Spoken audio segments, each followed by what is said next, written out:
Greetings, welcome to New Delhi. It's day 2 of the 2025 World Para-Athletics Championships. This is the evening session. Lots coming up, 13 titles to be decided, and a lot more than that besides. We're at the Jawaharlal Nehru Stadium, the JLN in the south of New Delhi. Around 22, 24 million people in the city older New Delhi all told. We'll hopefully see a few of them here later. So day 2 it is. We've seen a fair share of world records already, and maybe some more to come. We'll kick off with the men's club throw F32 shortly. Men's javelin, seated F57. Then some really good finals. We're going into the men's 100 meters T12 in around 40 minutes time. Finals as well in the T72. That's the frame running. Women's shot put, women's 400 T72. And also the men's 100 T37, T38, the coordination impairment. Fastest wheelchair races around. And the men's 5,000 meters, that's Marcel Hook territory. Will wrap up with Hannah Cockcroft, the women's 400 meters T34, she being the perennial champion in this. So we've just hit 4:55 on a Sunday evening in New Delhi. Very good evening from Will Downing, joined by Tolson Tollett, formerly of Penrith. I stopped watching with a couple of minutes to go. Hope it went well in the final few minutes semi-final today. And Steph Reed as well, the long jump world champion. Very good evening to you all, and we'll start with the club throw. But what are you looking forward to tonight, Steph? Oh, tonight.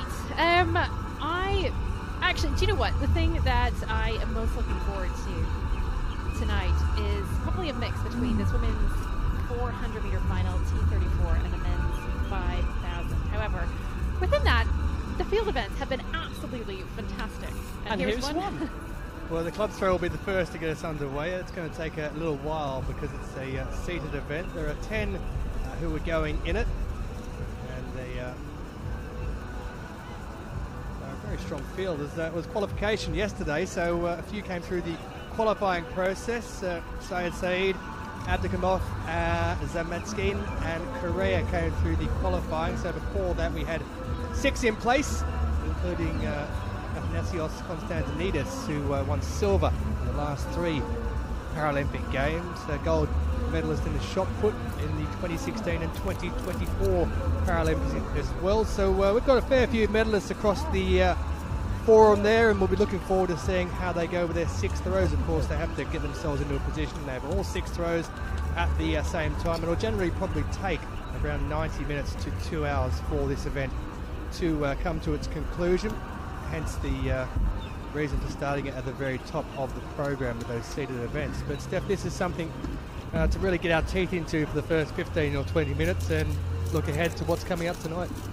Well, I have to say, I love the top of the program because it's always filled with field events, and we get to really just sit on them and appreciate them. But I'm also very excited for this in particular because our 4th round of flower is going to be Abdu Kakamov of Uzbekistan. And as I was coming into the commentary box, I was passed by some Uzbekistan fans who I can see at the moment, and they had a massive drum with them, and they are coming in full force to support their man. And I'm excited to see how that is going to go down. Well, there's a big crossover between the club throw, shot put and discus in those seated events. So you look at someone like Frantisek Turbis, who's 3 Paralympic gold games. He's been at 4 world championships. Then you've got 24-year-old Syed Saeed, who's come in as a qualifier. There's a great age range across a lot of the events that we're seeing, especially pretty much across all parasport. And you might see someone who's around the age of 60, and then you might see someone else who's around the age of 18. So it's an event for all. It really is, and I think as you grow in the sport and as you age, you develop.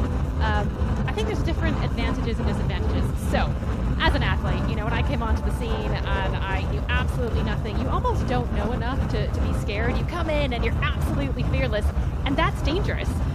The thing is as well, though, as you grow and you mature and you become an adult, you then have all of this wisdom and experience to go along with it. You don't have the naivety anymore. You know exactly how hard it's going to be. You know what the pressure's like. And as you age as an athlete, your life changes. And maybe as a teenager, you have that luxury of just focusing on yourself and what you need to do. And then as you age, you have more responsibilities, perhaps a job, perhaps a family.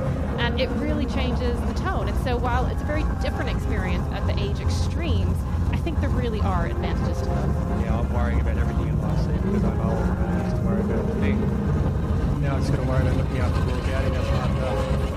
But this field of 10 that we've got here, we'll see them in a moment. You know, that man there, Saeed, as I said, 24 years of age from Bahrain, he came through the qualifying process yesterday. So for him, this is a huge experience for him because this is his first major championship, so he's never been in this situation before. So he gets to see all these people who have been around and have got loads of experience, and that type of thing does eventually rub off on people. But Correa also a man who's come through that qualifying yesterday, the Portuguese lifetime best of 28.67, which he set earlier this year. Next to him, second of the qualifiers, Zametskin, who was 10th in 2023 in Paris at Stade Charlotte, Lithuanian. His lifetime best coming at 6:26.54. Then we have Mashaki of Oman, silver medalist in London back in 2017, bronze in the shot put in Tokyo 2020 as well. Wally Faher, he was a bronze medalist in the 2020 Paralympic Games in Tokyo and also a silver medalist in Kobe last year. And then Konstantinos, he's been around for a while. He's 55 years of age. Silver medalist at 3 Paralympic Games. He's won 2 golds in the shot put at the Paralympics as well. Algeria's Ahmed Mediev, who was a bronze medalist last year at the Paralympics in Paris. And here's the man you were talking about who qualified for Uzbekistan, Adak Makov, with his lifetime best of 34.62, 29.34 this season best. So good work to do. And the man who was 8th last year in Paris, Abdelhak Massoudi of Algeria. Ran a 6 service, 3 Paralympic Games and 4 world champions for the man from Czechia. And in the hot seat at the moment, who we saw a minute ago, there he is, Saeed, who's the 4th qualifier, 24 years of age in Bahrain. And he'll be the man who leads them off. And they'll have those practice throws, and you can see that strapping around there just to get him into position. And all 6 throws will be taken at the same time by the athlete when they get comfortable, which in this heat here is it's impressive, isn't it? The warmth outside and the humidity when you get out there. We're lucky here because we're in the air conditioned commentary.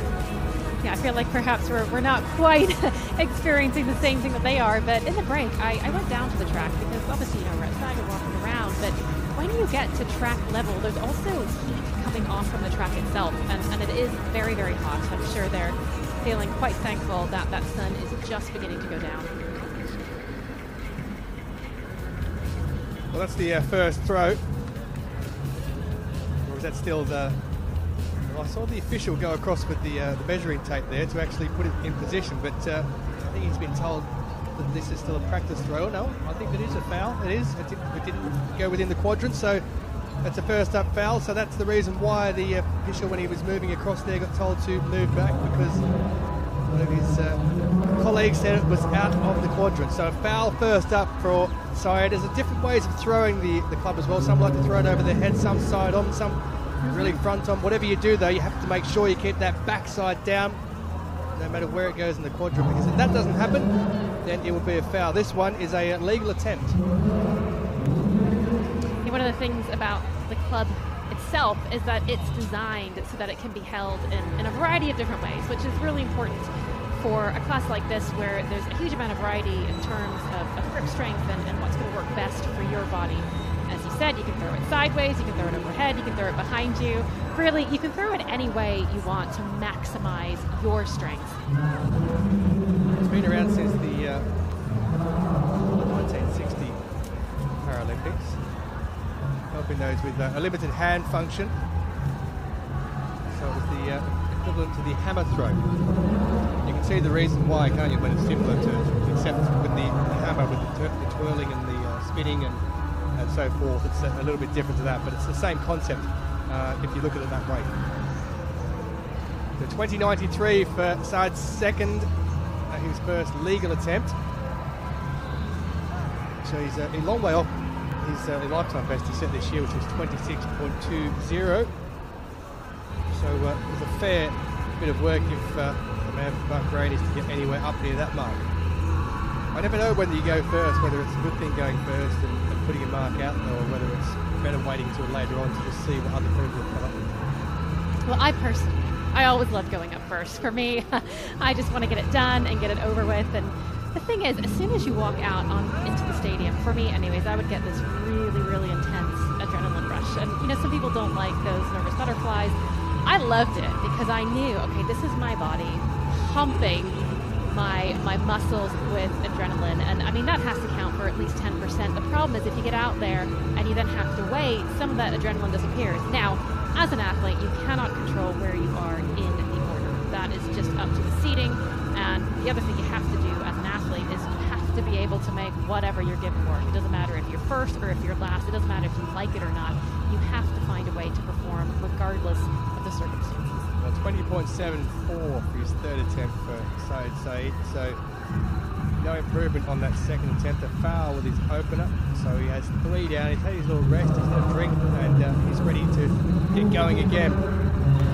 It'll be interesting to see how that one is, because you're always looking, aren't you, at the backside to make sure it stays down. And there's times when you look and you think, I've just gone off a little bit more than what you think, and then all of a sudden it gets given. And then other times you look at it and you think, well, maybe that shouldn't have been given as foul. So it's very, I guess it's subjective to who the judges at the time as well, because they're trying to apply the laws as the best they see them. But you've got to have eagle eyes sometimes to see someone's backside if it actually does move and slightly come up.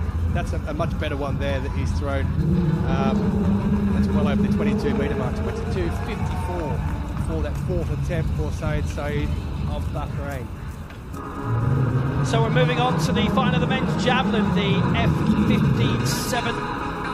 Some real prime campaigners in this. There are 11 in this decider. It's a seat and throws competition. And we'll start off with the man who finished 6th in last year's World Championships in Kobe, and then 7th at the Paralympic Games. And that's Vittorio Cavacavo, France. Next up for Turkey, he is the 2021 Paralympic Games champion, Hamid Haidari. Kenyan James Mankarer, to make a good impact, but his lifetime best is below 40. Over 50 is what you need to do. And Chandra of India will be well supported today. He's a 40-metre man. Again, that might not be good enough for the medals. This man won silver in 2 major championships last year, the Worlds and the Paralympic Games. For Turkey is Mohamed Helvandi. Next up for Uzbekistan, he's the reigning Paralympic champion, Yorkenbek Odilov. He's a 50-metre man, so is Helvandi before him, and after him, another 50-metre man. Silver in Tokyo 4 years ago, Aminola Mapi. Reigning world champion from Brazil, Cicero Nobre. He's a 50-metre man.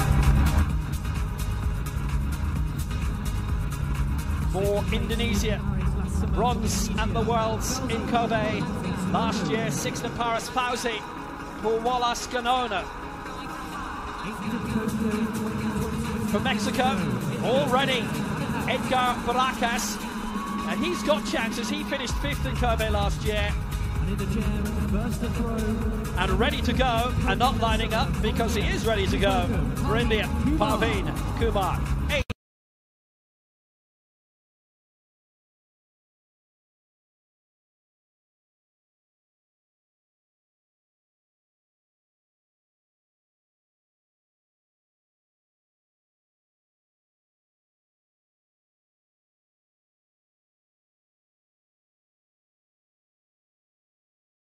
Reigning world champion going out to 50.10, which is just shy of his lifetime best. 5 of the 11 have gone beyond 50 metres in the time.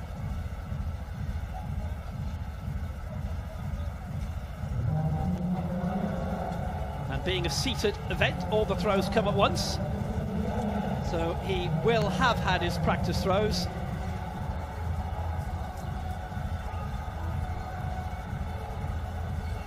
All 6 throws taken at once, but 3 and a rest, and then the final 3, and then the long wait. It'll take about 2 or 3 hours to do this. It's a decent old fling beyond 40 by Parveen Kumar. So we've got 2 from India in the final. India, obviously a nation now doing spectacularly well in the javelin. Kumar was 7th at the Worlds in Kobe last year. He threw a lifetime best of 42.87.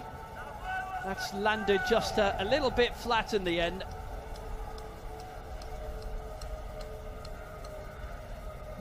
So better technique needed there, perhaps, in order to get a bit more distance.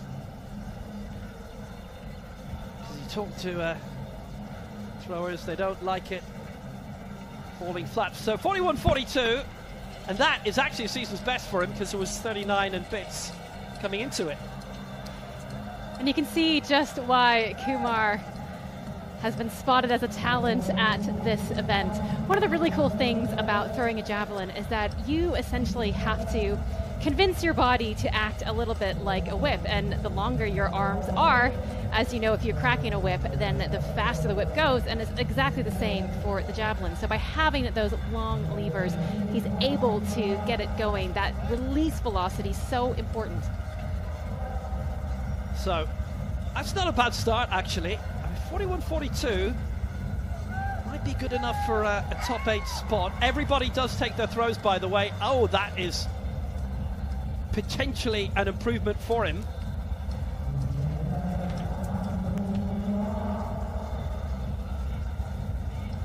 His lifetime best isn't far away from this. It's 42.87, and that's what he threw in Kobe last year at the Worlds. Brilliantly attended Worlds, by the way. Spectacular mornings, 25,000 at them. All the schools in Kobe and probably Osaka emptied out, and go watch and enjoy and learn. Now that got him 7th spot. If he can improve even about 20-25 centimeters on that, he could be in tension for top 5, top 6. 38.05 that was. There's no line on the 40-meter mark. The mark is there, the line isn't there. This is an event which should go on for about 3 hours, by the way. I'm really enjoying watching Kumar's technique. If you watch the ambulant javelin, you'll see that when they block with that right leg, often they are almost falling over at the end. Now just watch here. Watch how he uses his upper body, almost falling away to the side there. He is giving that everything he can, using his upper body as much as possible to generate the speed you would normally generate using your legs. He put an immense amount into that. It's almost become one of the national sports in this country, between para-athletics and world athletics. But the force he puts into that, he's going horizontal off his seat. And he got the green flag as well, that's important to say, so there was no lifting from him.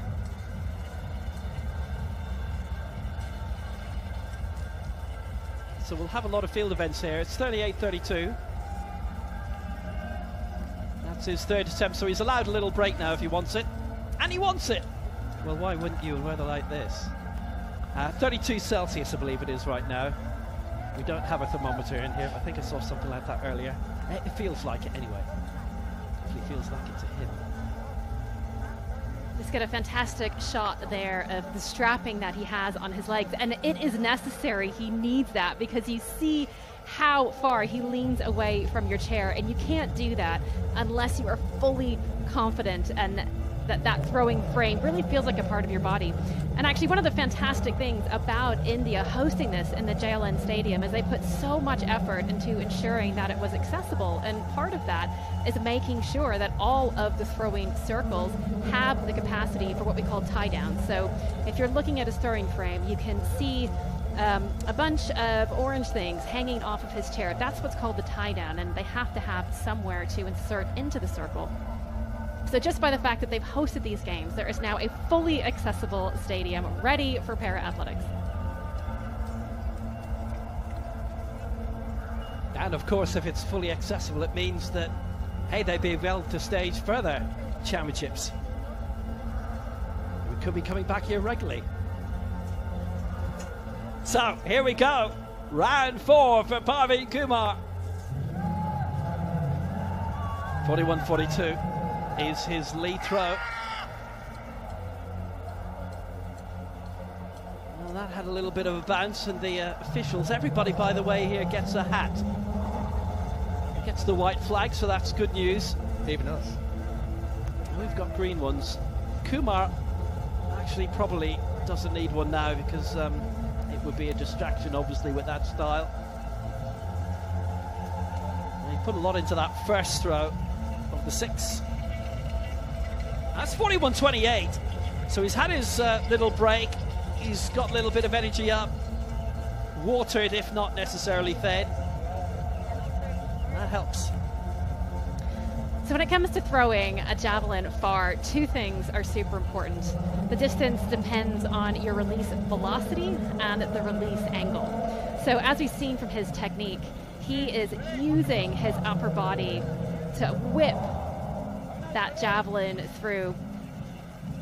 And then the really important thing is, if you've never thrown a javelin, it's actually an incredibly awkward motion. Most of us have the experience of throwing perhaps a baseball, but throwing a javelin is very different. And the way that you have to hold it and the way that it's then going to come off, because there is an aerodynamic component to the javelin. You need so much strength and so much technical ability. He's gone for it again here. Throw 5. He's got that one to stick.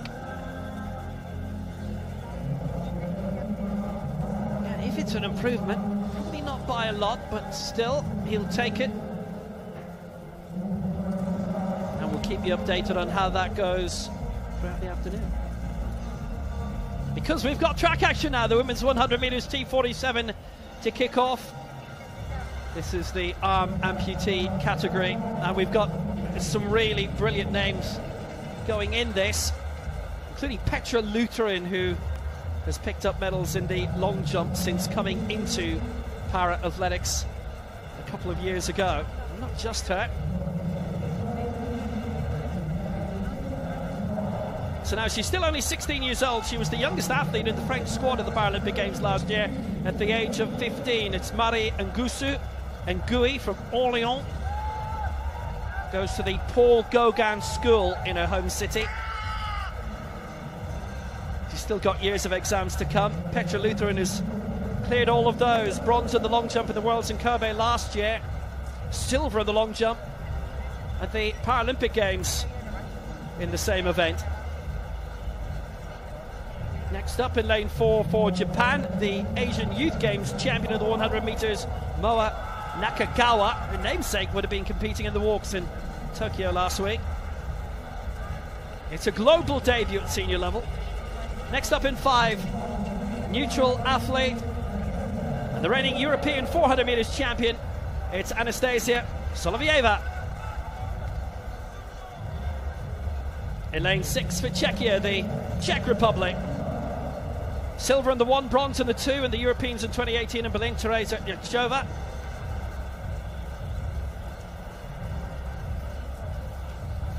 In lane 7, well, what a star this one is. 5 Paralympic Games medals, silver in the 1 and the 2 in the last 2 Paralympics. She's been the 200 world champion previously, Brittany Mason of the USA.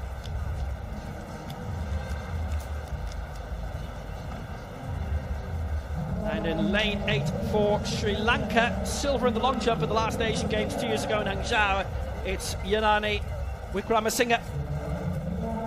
She's 20. Nguyen did manage to get through the rounds in Paris. She finished 6th in the 100 meters final.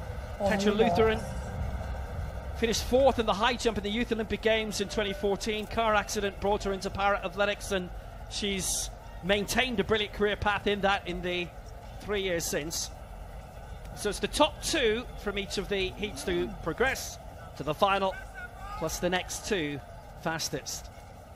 Nguyen 2, Lutheran 3, Nakagawa 4, Solovieva 5, Yachova 6, Mason 7, Wickramasinghe in lane 8.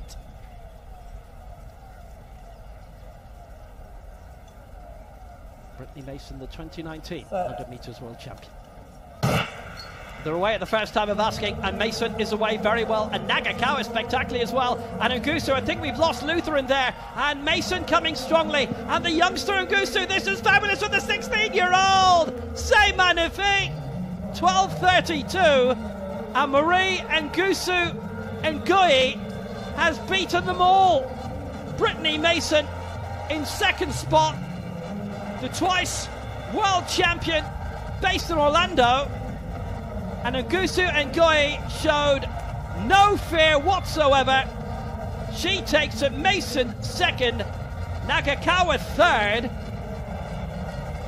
What a surprise! Now this is a surprise, and as you said, I'm not sure what happened to Petra Lutheran, but I can tell you at the moment she was having a conversation with one of the officials. I feel like something might have gone wrong with those blocks. It would be really good just to get another look at that start, but that is devastating to come out here and have your first outing on the track to end like that. And look, those are the drummers. Those are the fans from Uzbekistan that came out to cheer on. Well, actually, he was very specific. We've come to cheer on everybody, but of course, any Uzbekistani athletes are our priority. Yeah, they're going to have to stop for the moment, though, because there's things on. But that was sensational from Ngusu Ngui. And Lutheran suddenly wasn't there. There was a gap alongside her.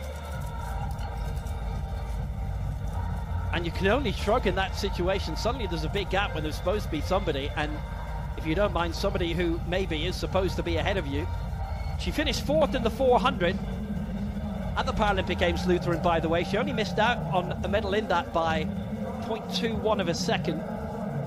She's been fabulous in the jumps. As I say, as a high jumper, she was fourth in Buenos Aires in that Youth Olympic Games when Yulia Levchenko took the title. So Ngusu Ngui takes the victory. She progresses with Brittany Mason. Solovyeva has to wait. Wickramasinghe too. Lutheran, unfortunately, didn't get very far. But what an absolute triumph and a win for the Maid of Orleans.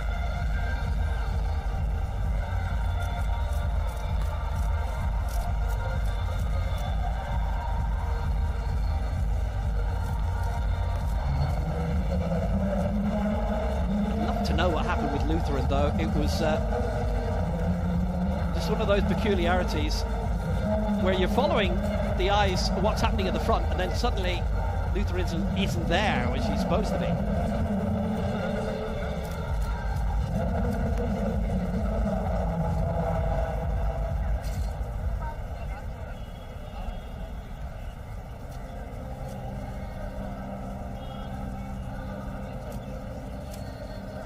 The field events on, don't forget, and more. There's another long jump which is on the way. 13 titles decided tonight, 9 of the track and 4 in the field. Well, those Czechia supporters will be very happy because they've got another athlete to support this one. Ada Budnikova will go in lane 9. And a lady by the name of Anna Grimaldi, who picked up gold in the 200 metres at the Paralympics last year, will go in lane number 6 from New Zealand.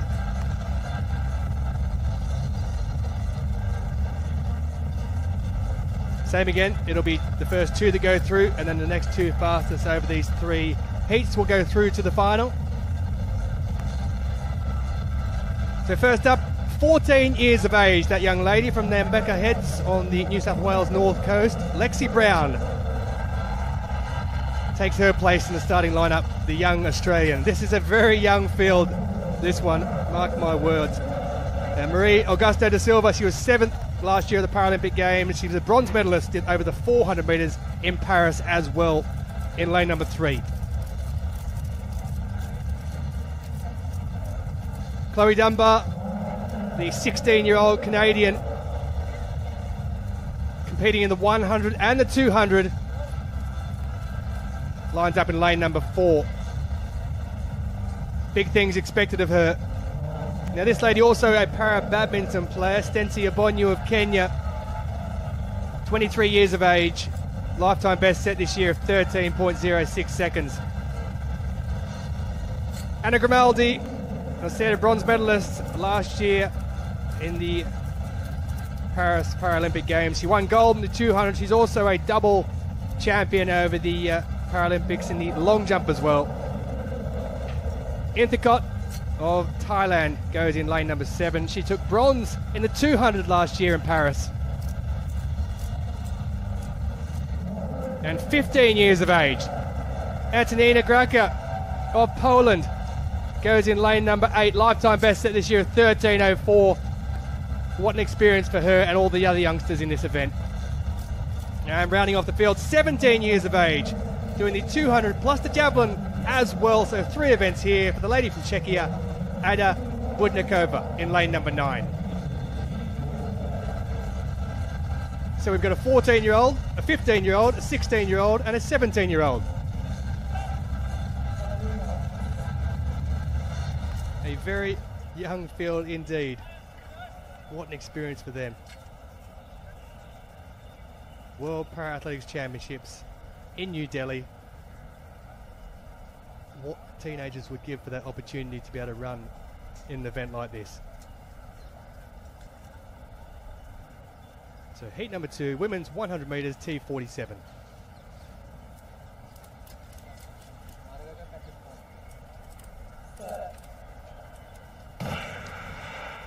And they jump really well. Bonio does well in the middle. Grimaldi is making up ground there, but coming through really fast is Augusto da Silva. Grimaldi's making up mine. It's Augusto da Silva and Grimaldi in those top 2 positions. They'll go through. In 3rd place, it looks like Inthikot from Thailand has taken that position there, but it's a clear top 2 there. There was no doubt whatsoever about that one. Augusto da Silva, once she really kicked into her stride, she got going, and Grimaldi goes through as an automatic qualifier as well. A lifetime best of 12:33 for Augusto da Silva. She looked very strong. Inthikot in 12:79. So she'll go through at the moment as it stands as one of those fastest qualifiers. Bonio, though, will miss out. But Augusto da Silva. Grimaldi looked like she had a bit in the tank. It looked like she wasn't stretching out too much. Inthikot in 3rd place. The rest, that will be the end of their event. But Augusto da Silva, she slowed up towards the end there and looked really strong. Well, to say it was a personal best. I had to look twice because I thought, my goodness, for a personal best, that looked exceptionally smooth. And I have to say, Grimaldi's top-end speed there was also quite impressive.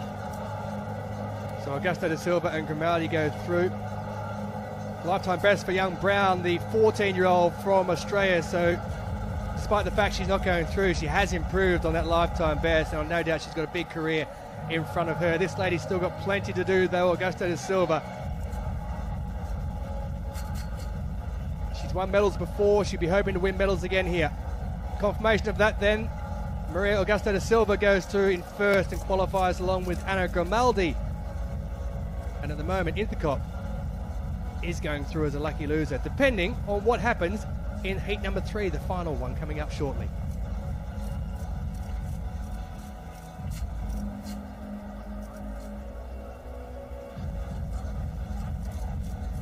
So the club throw continues at pace. Masuni's up in the chair as it stands. Since we were with you last, it was Said of Bahrain, who 23.12 was his best with his final attempt. And then after him, Franisek Serbis of Czechia, 33.20, 34.29, and then 4 fouls, but 34.29 was enough to put him in the lead. So Abdullah Masuni is the 3rd of the throwers to go. He was 8th in the Paralympic Games last year, the Algerian. And this is his opening throw after being strapped in, having a bit of a warm-up. Not that you need too much of a warm-up here in these conditions, I tell you. But Masuni, with his opener, his lifetime best is 37.77 set this year. So by all accounts, really, he should be looking somewhere up near that in this competition and looking to go into the lead. Up after him, it's Abdullah who's got quite a backing here, the Uzbek. So Masuni, we still wait for his opening attempt. We have one more heat to come as well in the women's 100 metres T47, which we'll bring to you shortly. Well, you're right about the heats. all the throws are essentially speed and power events, and definitely, I mean, 25 would be nice, but if you had to choose one, you're definitely going to pick hot over cold.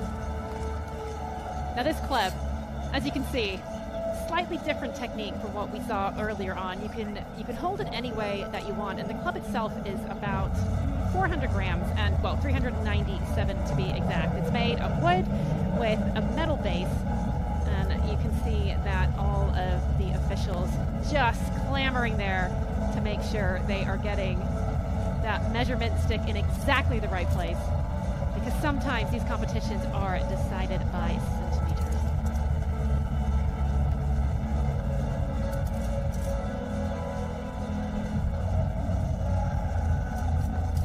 So it's now Heat 3 of the women's 100 meters T47. This is the RMMTT category. Kira Rodriguez going in this, the reigning Pan Am World and Paralympic champion.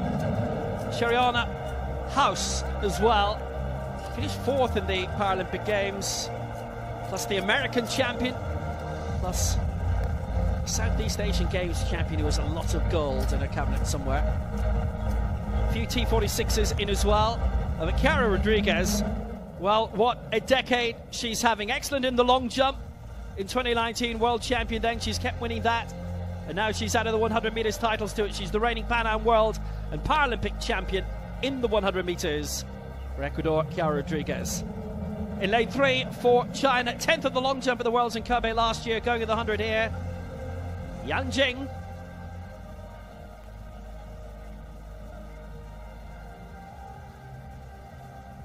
In lane 4 for Norway.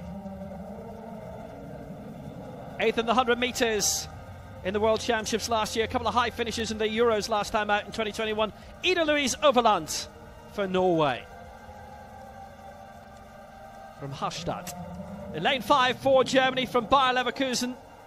8th in the 400 final in Paris last year. 4th in the World Championships, Jule Ross.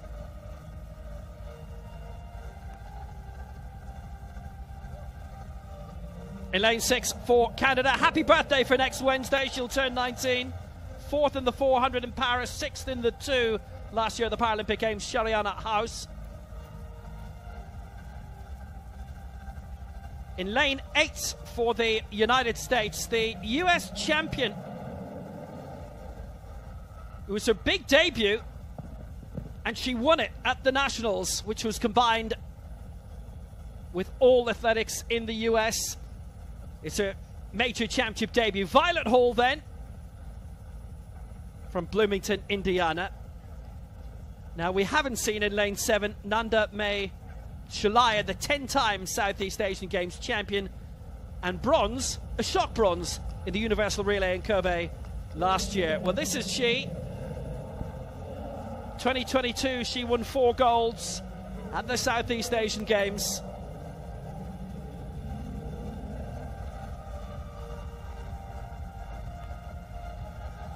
She's never made a global final. The potential is here, top 2 and the next 2 to go through.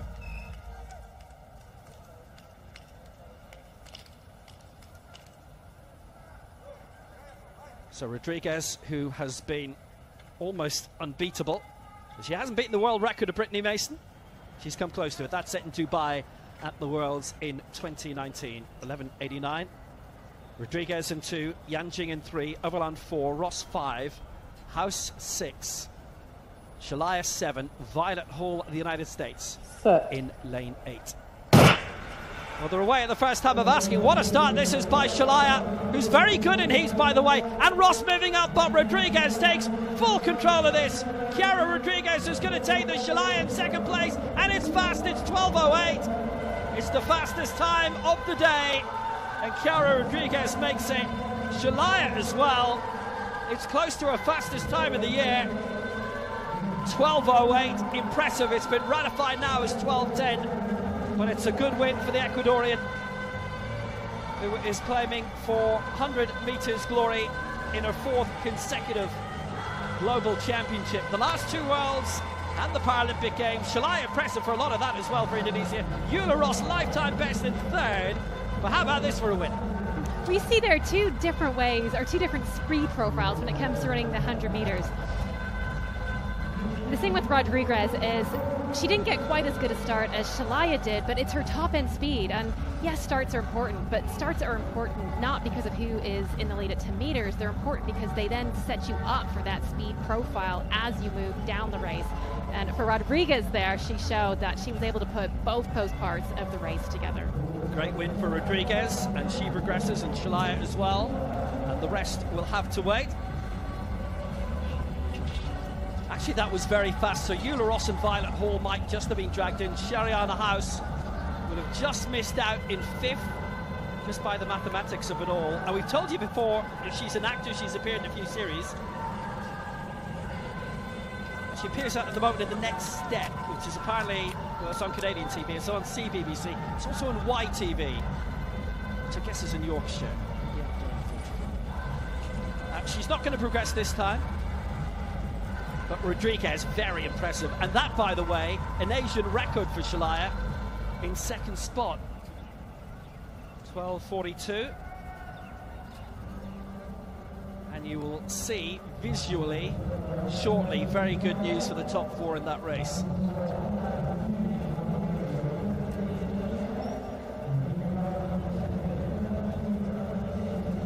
Smashing of crowds here in downtown New Delhi. Norwegians being put into place. It's been a big party the last couple of nights, quite near here on the edge of the stadium grounds. Seems to be a place to go the weekend in this city. Just like the athletics, here's the javelin. Edgar Baracus. Now, he finished 5th in the World Championships in Kobe last year. He's the 2nd to go in this.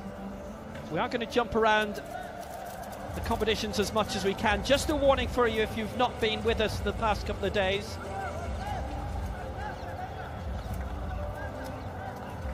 All of the field events you'll see here is live. 41.99 puts Baracus in front. There's name that was meant to travel, and he's certainly making it travel. Parveen Kumar, by the way, his last throw, 41.92. So he drops to 2nd now. That was the season's best, overtaken by 7 centimeters by Baracus. So normally if something sensational happens in the field, but there's lots of other stuff happening, you might see it 20 minutes, 30 minutes later. That's not happening here. It's the arrangement of the broadcaster, our host broadcaster is Indian National Television. So all of the big field event stuff is happening live. Anything we don't see. Baracus, though, we're seeing impressive stuff from him.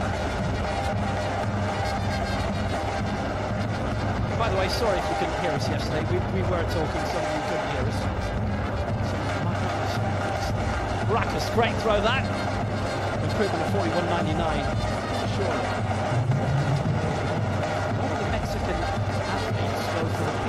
Now, obviously an alternate national colour at 42.35.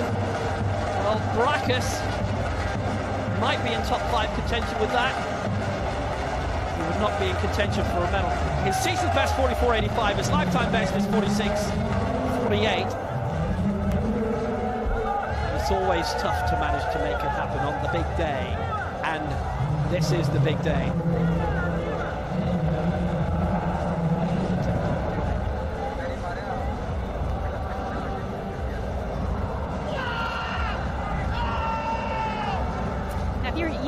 Watching the ambulance javelin, one of the things that you'll notice is the angle of release is very different for the seated throwers. It looks like it's a much bigger angle, and part of the reason is that they don't have that same run up that you would if you were an ambulance thrower, and so they're sending it a little bit higher than you would. And again, it's this puzzle when you're a seated thrower. How am I going to generate the same kind of velocity using just my upper body?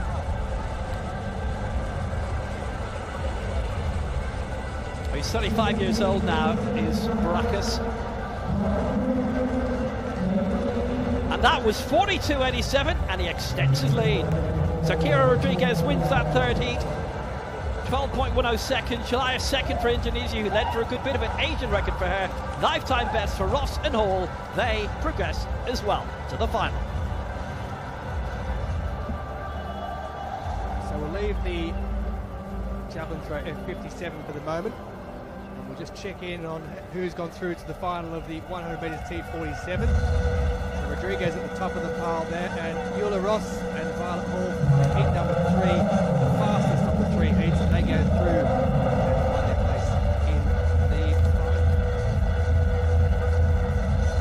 Track action continues. We'll leave that javelin, as I said. Ratters certainly doesn't have a bad attitude. It's the 1980s, you'll understand that. If not, I'll get my coat. Say goodbye. Men's 100 metres T12 start list final. There are 4 going in it, including from Norway, Salam Kashafali, who is the T12 Paralympic gold medalist in 2020.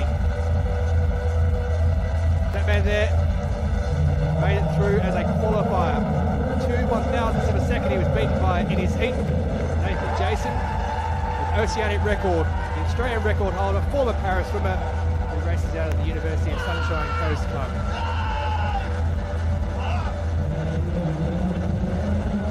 Kuno Ryutaro, 26 years of age, a season best in his heat. He looked very strong indeed, did the young Japanese. 26 years of age and looked really strong, as did this man. European champion, he won gold in Tokyo 2020. He was reclassified to T13 in Paris for last year. He's now back to T12. He'll go in lane 5. He's the world and championship record holder. The championship record coming yesterday. And Kesley Teodoro of Brazil, second in his heat in Paris last year at the Paralympics. He just got the better of Nathan Jason in their heat yesterday by 2/1000ths of a second. No Noah Malone, the Paralympic champion. He's not at these championships. So the raging hot favourite has to be Kashafali.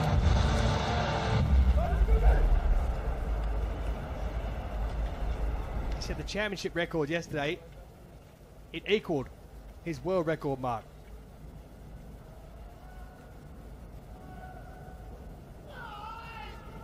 So Jason in 1, Kuno in 3, Kashafali in 5, Teodoro in 7.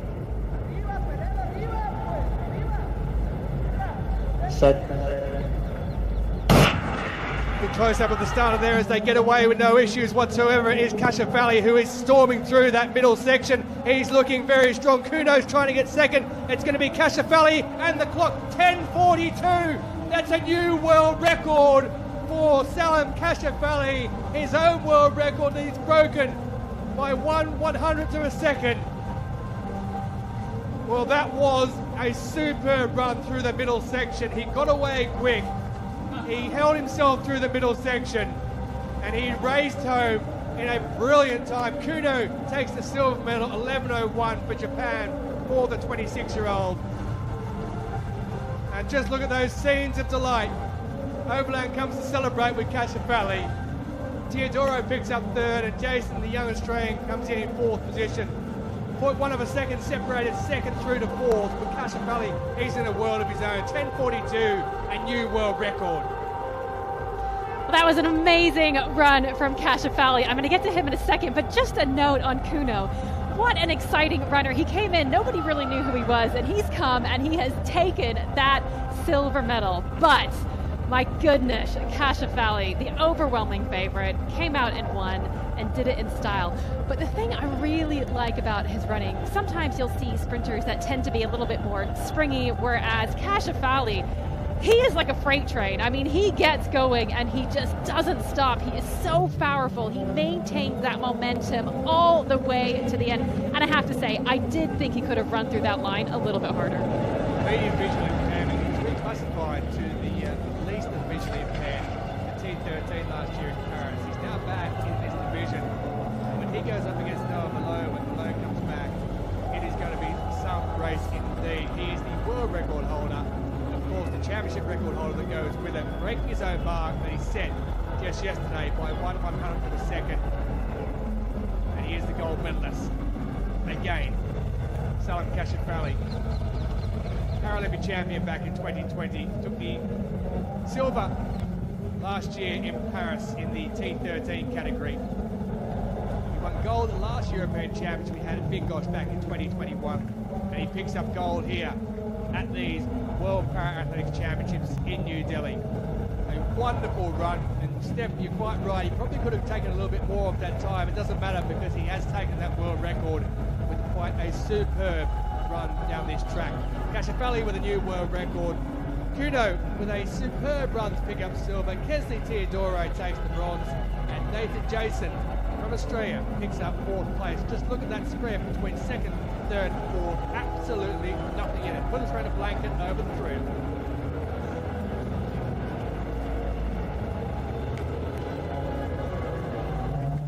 So there is Kashafali. Just have a look at the end there. Probably maybe could have taken a bit more. He just slowed up slightly with about 3 or 4 metres to go. He just knew that he had to race one. You just see it here, around there. Yeah, just a step or two before the line. You know, just wonder, he may have taken a slight more. It's just being, must be dandy, I suppose. Maybe he was thinking about the shot as he came across the finish line, making sure it was a good one.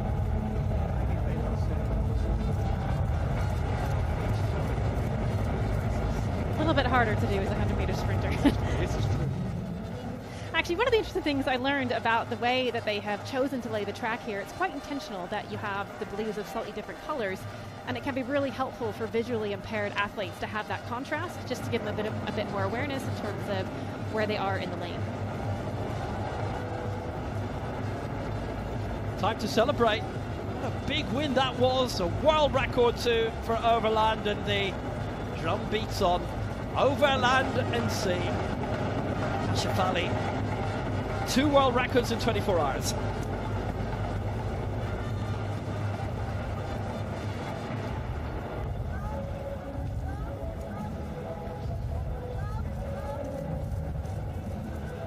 That's a great way to get this second evening session underway. And we've got more big finals coming up in a matter of seconds. Line up behind the blocks for the presentation. So it's the final of the women's 100 metres T13, and this features the 400 Paralympic champion Ryan Suarez, the 2021 Paralympic champion Adi Iglesias, the Paralympic Games bronze medalist Orla Comerford, the Pan Am champion Kim Crosby as well. Good field this. Potential of, well, certainly an exciting race. And it starts off in lane 2, a neutral athlete championship debut. She's only 16 years old, is Olga Drozdova.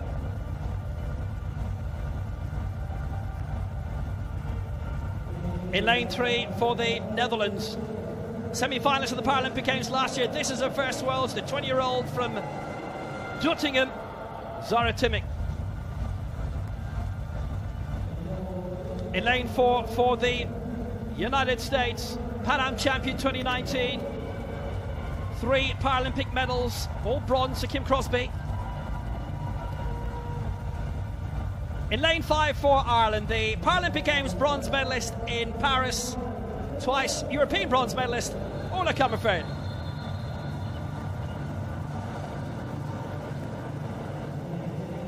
In lane 6 for Spain, the 2023 world champion, the 2021 Paralympic champion, Adi Iglesias, the reigning European champion still. In lane 7 for Brazil, the 400 metres Paralympic champion currently, and the reigning 200 world champion from last year in Kobe, Ryan Suarez de Silva. In lane 8 for Botswana, bronze in the 100 metres final in the Worlds in Kobe a year ago, Gloria Majaga.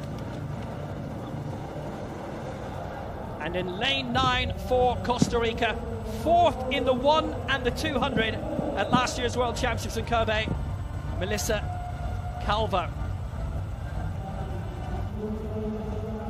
Brilliant field this, the reigning World and Paralympic champion Valayeva of Azerbaijan. She's not here, but this is still a great field all the same. On your marks. Plenty of major championship medalists here. 6 of them, and 4 have been champions. It's Drozdova in 2, Temminck in 3, Crosby 4, Comerford 5, Iglesias 6, Suarez 7, Majaga 8, Calvo 9. The final of the women's 100 metres T13. Comerford winning Stand up, please. 2 in a row in Eugene at the Diamond League.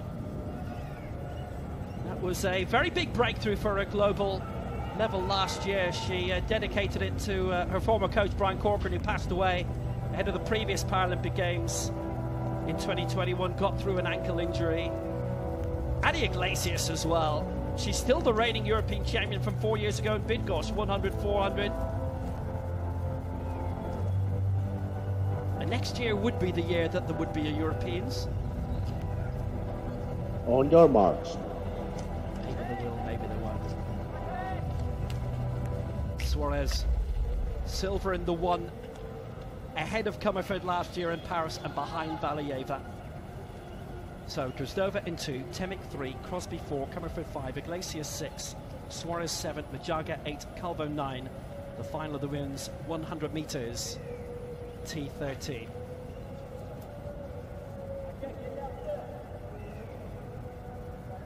They settle.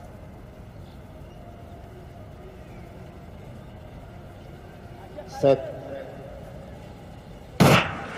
And away they go now. Good start that from Orla Comerford, brilliantly for Ireland, and Suarez coming up, and Comerford leading the way ahead of Kim Crosby. It's Orla Comerford all the way, and it's going to be 2 gold medals in a day for Ireland. Comerford wins it, Suarez second, Crosby third, and a championship record 11.88 for Orla Comerford, who is the world champion. She's 100th outside her lifetime best that was set earlier this year in winning at the Bislett Games. And just like Greta Strejmakita in the 1500 metres earlier today, Orla Comerford's time has come. She's beaten a couple of world champions there, and it is a big win.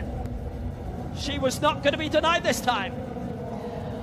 Comerford absolutely exploded out of those blocks. Her reaction time blew Suarez de Silva away. She had her at the start, and Comerford must have been thinking around 40, 50, 60. Is she coming? Where is she? Where is Suarez de Silva?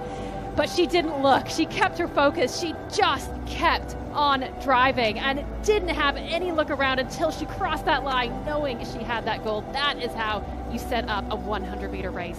Well, those 2 big wins in Eugene in the multi-discipline race of the last 2 years in the Diamond League.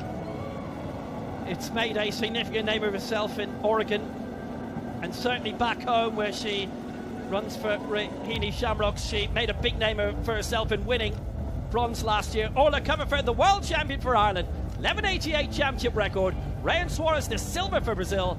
Kim Crosby, the bronze for the United States.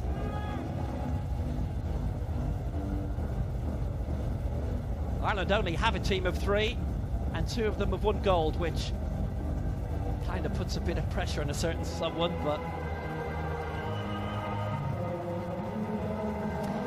Just beside the 100-meter home straight, the men's T47 long jump is about to get underway.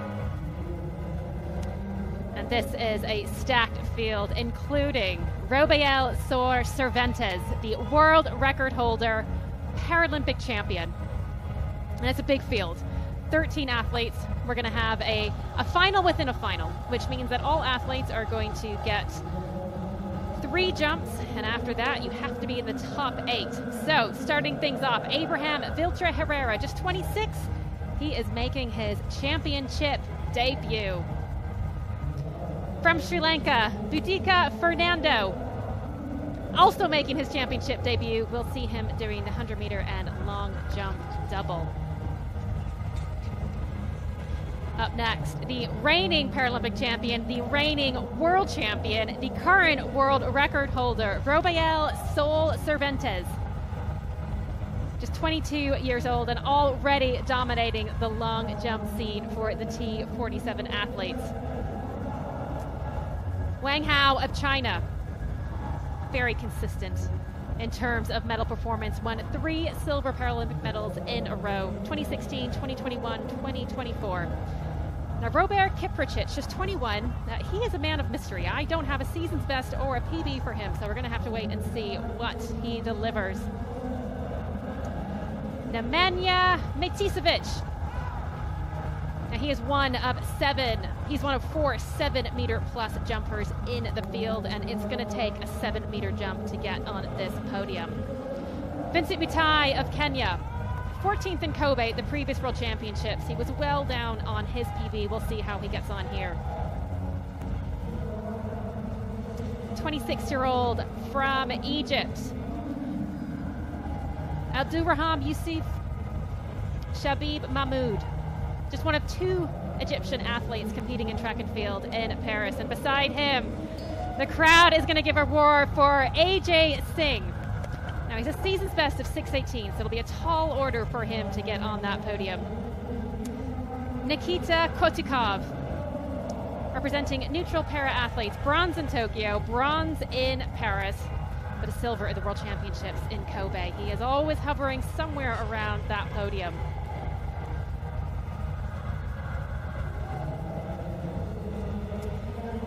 Vikas of India. Now, he's just 23. He is one to watch because if he is near his personal best, he is in with a shot of delighting the crowd just like they were last night in the men's T63 high jump. From Spain, Pere Anthony Gamila Kitaglis. He runs 100 meters in 11:38, and speed is certainly going to come in handy here. And finishing off this field, Omadbek Kasanov of Uzbekistan. Now, he's had a bit of a rough start to the season, jumping about a meter down on what he's capable of so far this year. So all athletes will take their first 3 jumps, and after that, there will be a cull. Just the top 8 moving on. So important in this event to get a valid mark early on. Trust in the runway being so important.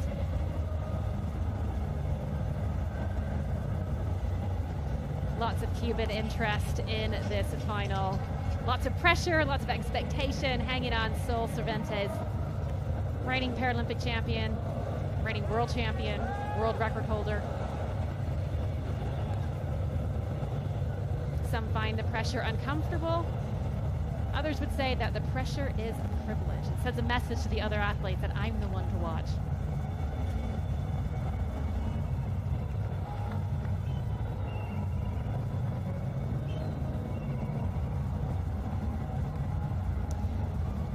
You can see the fans trying to cool off with makeshift fans and towels. And they're just sitting. I mean, the sun may have gone down, but it is still very hot out there. Very happy.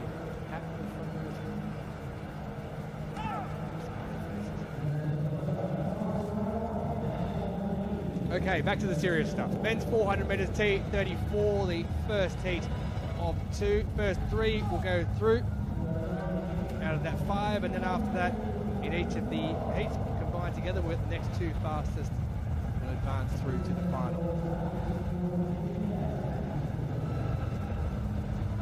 Austin Smeek, the world record holder, set last year in Paris, will go in heat number 2.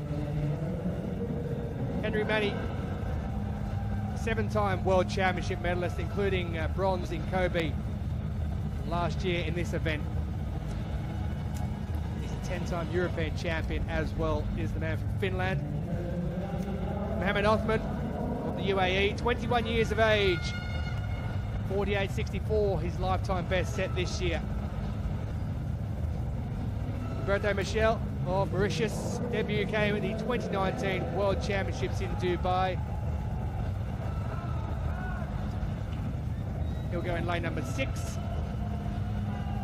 And Reed McCracken, 3 Paralympic Games silvers, 5 World Championship silvers. His silver in 2013 in Lyon, his best result in this event. He goes in lane 5, the Australian. And in lane 4, rounding up the field, the man who's yet to medal but made his debut in 2015 at the World Championships in Doha from Qatar. It is Mohamed Al Khabasi.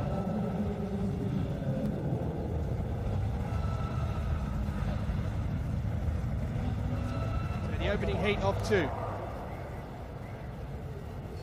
One complete circuit.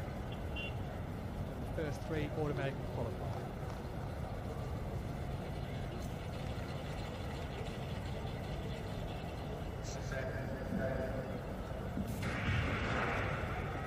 And moving very quickly from the start there over those first few metres was Mohammed Othman, who's moved up on Manny on the inside of his wheel, looking to go past him on that first 100 metres and around the bend. There he's Othman there in lane number 7. So he moves into the front. Reed McCracken looking strong down there and sandwiched in between McCracken and Othman is Roberto Michel of Mauritius. But Reed McCracken looks the man to beat at the moment. They come around that final bend with around 100 metres to go. There's McCracken out in front, and it's going to be a race on for 2 of those 3 there because they want to go through as the automatic qualifier. And looking good down the outside, it's Henry Batty who's going to pick up second place with Reed McCracken out in front. McCracken going through in a time of 49.28 and Manny going through in second position. Just wait for third, but it's definitely Manny, but that's a strong performance by Reed McCracken. He had plenty in the bank as well. 49.17, the official time that's given to the Australian. And he's the top 3 that go through. McCracken doing it really easily down that back straight and then just loosening up and moving those arms for that final 200 metres, showing enough for him to go through with no problems at all. There he is, the number 5. That last 250 metres was McCracken just easing himself. He knew exactly how to pace himself. Yeah, when it comes to wheelchair racing, the physiology is a little bit different, and so the speed profiles are different. So they're not quite, we don't see them dying as we would necessarily an ambulant 400-meter runner. The wheels add a very different dimension. Henry Manny is coming in second. He's picked up a new European record to boot with that one there. Roberto Michel of Mauritius has come in that final qualifying spot in third place. Othman 51.01. So at the moment, he's in the hot seat with Al Kabassi with a lifetime best of 54.62. So 1 heat left to come, but guaranteed to go through McCracken, Manny, and Michel of Australia, Finland, and Mauritius, respectively. European record for Henry Manny from Finland in second place, a lifetime best for Al Kabassi down there in 5th, but he and Othman will have to wait and see if they progress through to the final.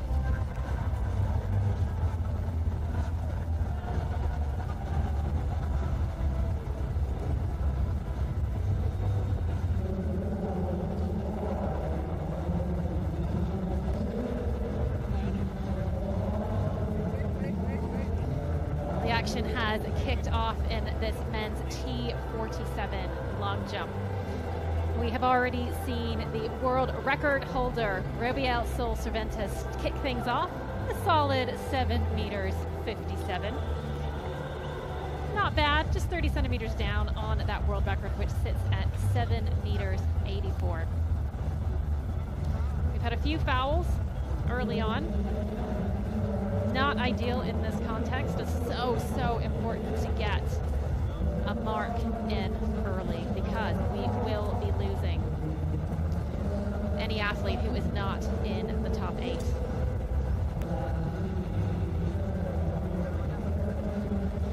Maticevic of Serbia takes his first attempt. Fairly certain that is going to be a foul. He was well over the board on that one. You can see the official there, sitting right beside the foul marker. And the thing is, yes, athletes do practice these runways day in and day out. Before the competition started, they were out on the field of play for a good 40 minutes. You'll see some of them measuring out their runway with a tape measure. Some of them will measure it out with their feet and just do these little steps with their feet, which takes some time, but it's handy in the event that you don't have a tape measure. But the thing is, every day is different, your body feels different, every surface is different, weather conditions are different, you have to pay attention to the wind, and all of those things add up to minor adjustments in your runway, and it can be really tricky to place yourself accurately on the board. Throw into that the adrenaline that you're going to feel on that first run, and you see part of the challenge for these athletes.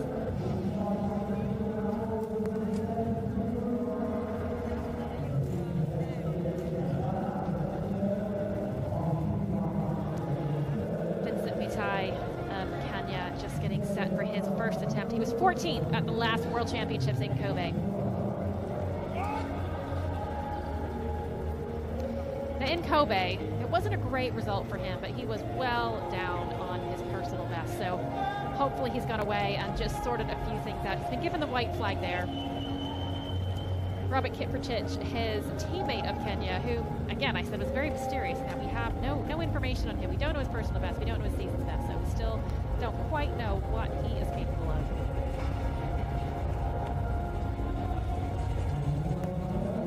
Mutai will be on the board. We've got a season's best for Mutai of 6 meters 78. 5 meters 97 to kick things off, and as you can see there from the wind reading, fairly still in the stadium tonight.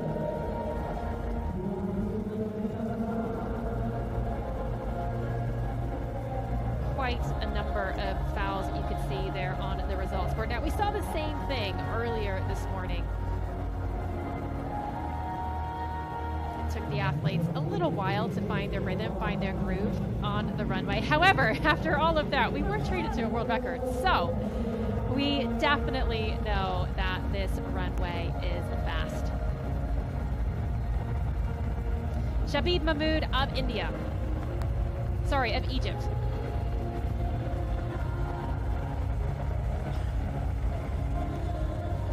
That was a good jump, solid on the board. I shouldn't do the officials' job for them. It looked good. It's been given the white flag. Now, while we wait on that measurement, if you are new to parasport and you're wondering what a Team 47 category means,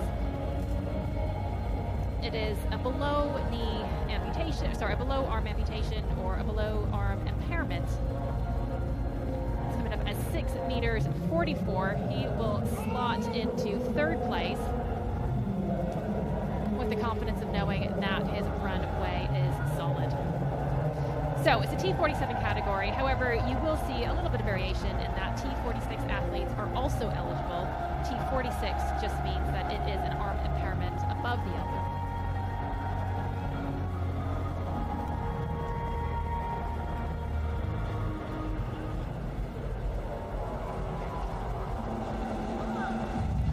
Beautiful evening, barely a cloud in the sky, apart from that one.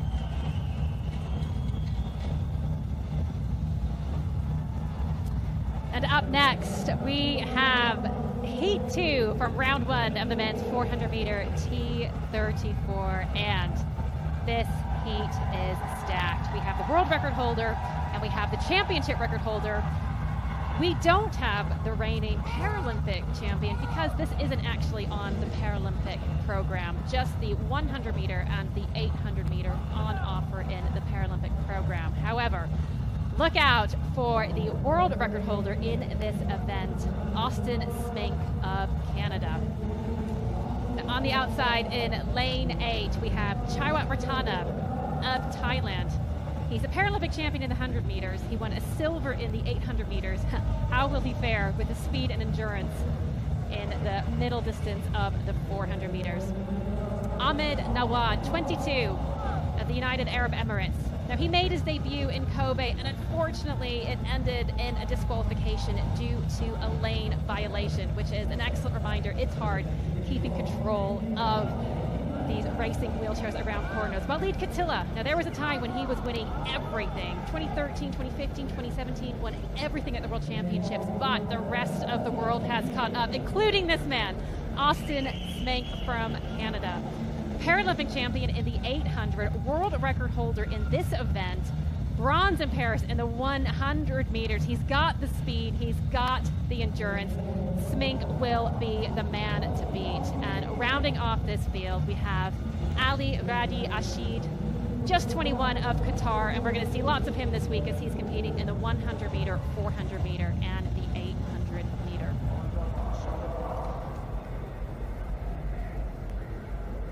I expect this heat to go off very quickly.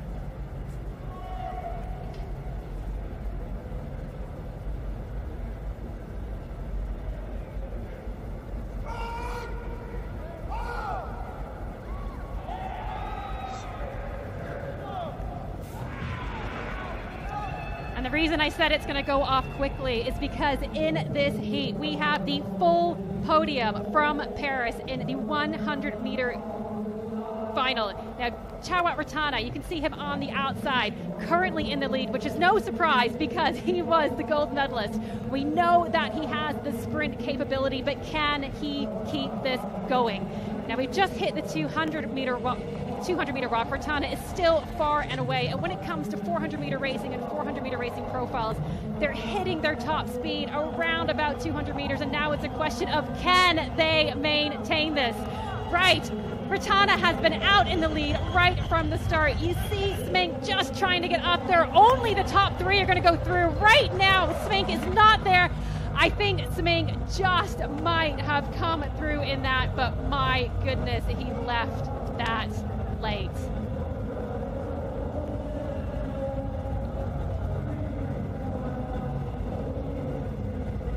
Wow, world record. We knew that was fast. Ratana went off like this was a 100-meter final, and my goodness, he didn't let up. He has just taken the record from Austin Smink, 47.94 in a heat. But the thing with the 400 meters is it's very, very still in the stadium right now, and he was able to use all of that speed at the beginning. He's just realized he has taken that world record.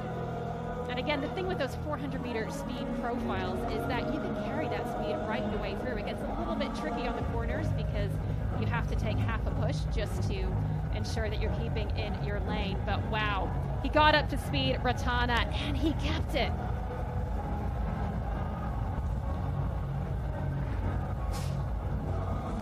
Yeah, that final 200 meters, he'd set himself up nicely because he went out so quick, and I think he realized that only 3 go through, and this sometimes happens in these events when you've only got a certain amount to go through and you've got a strong enough field. You have to make sure that you are going to get through, and then sometimes you realize at that point that, you know what, I might just actually create a record here, so I'll just keep on pushing.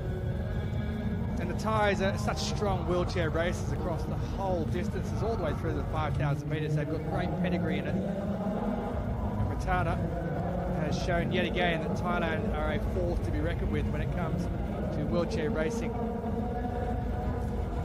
Wow, well, a world record from Chawat Ratana in the heat, 47.94. Walid Katila coming through in 49.24. And Austin Smink of Canada just clinching that final automatic qualifying spot, and Al Radi Arshid taking a PB and a lucky loser spot to get into that final.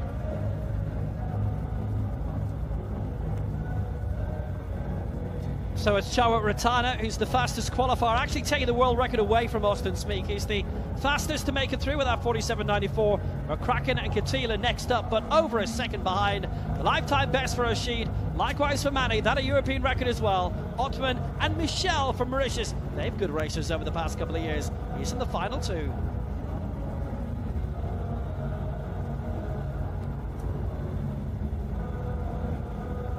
Track busying up. We've got the frame runners on the way very shortly. The long jump continues. At the moment, the story in the long jump is a very big series of fouls. X's right the way down for over half the field that has jumped so far. It was a similar story this morning. It took the athletes a little while to find the rhythm. However, we did end with fireworks. There was a world record in the end, so hopefully we can see something similar here. Kashanov just readying himself on the runway. At the moment, there is an official diligently smoothing out that pit. Of course, accuracy so important.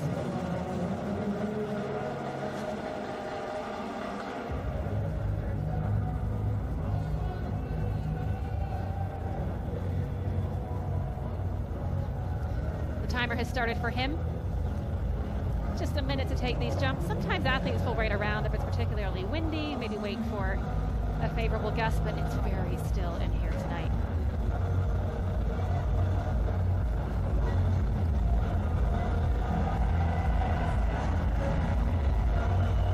That is a solid jump from Kashanov, and he gets the white white flag.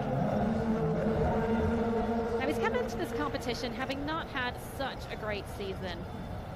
He's a 7:21 meter jumper at his best, just managing 6:36 coming into this competition, almost a meter down on what he is capable of.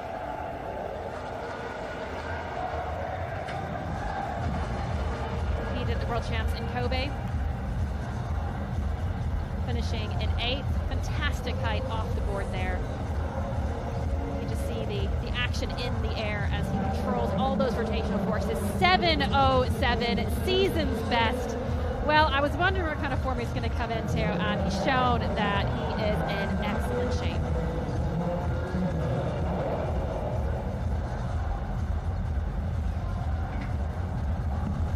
But on the runway at the moment, Vilter Herrera of Cuba.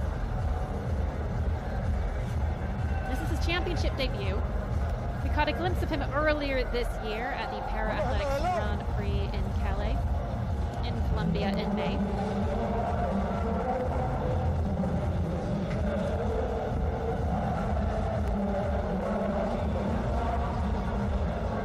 He got a personal best there of 6 meters and 93. Still very, very new to the event, but we all know how good Cubans are when it comes to any sort of power, strength, plyometric training.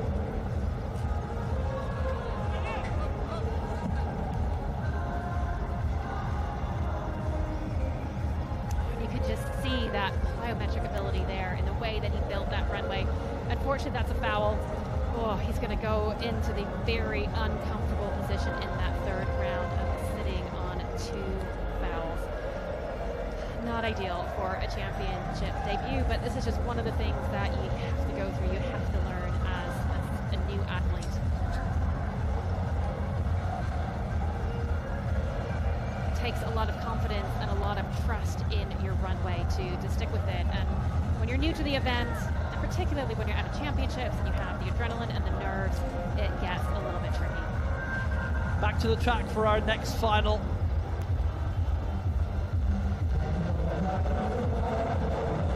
It's the men's 400 meters T72. It's frame running. This is a step up from the 71s that we saw yesterday.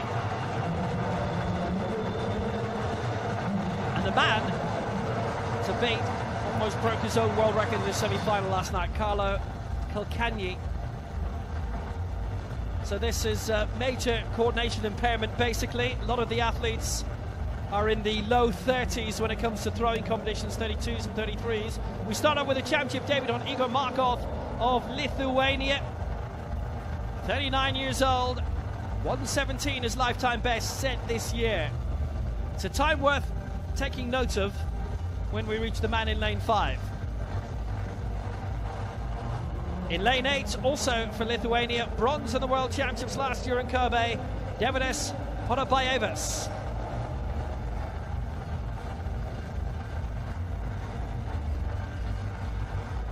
It's a young man's game as well. In lane 7 for Brazil, a championship debut for 17-year-old João Matos.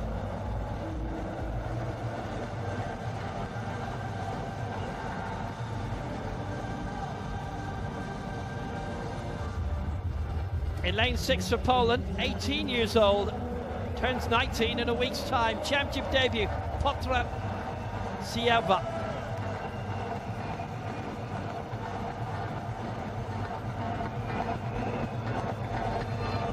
Alongside him in lane 5, the reigning world champion, holds the world record in the 100 and the 400. His world record, 59.43, set in Paris for the Grand Prix in June.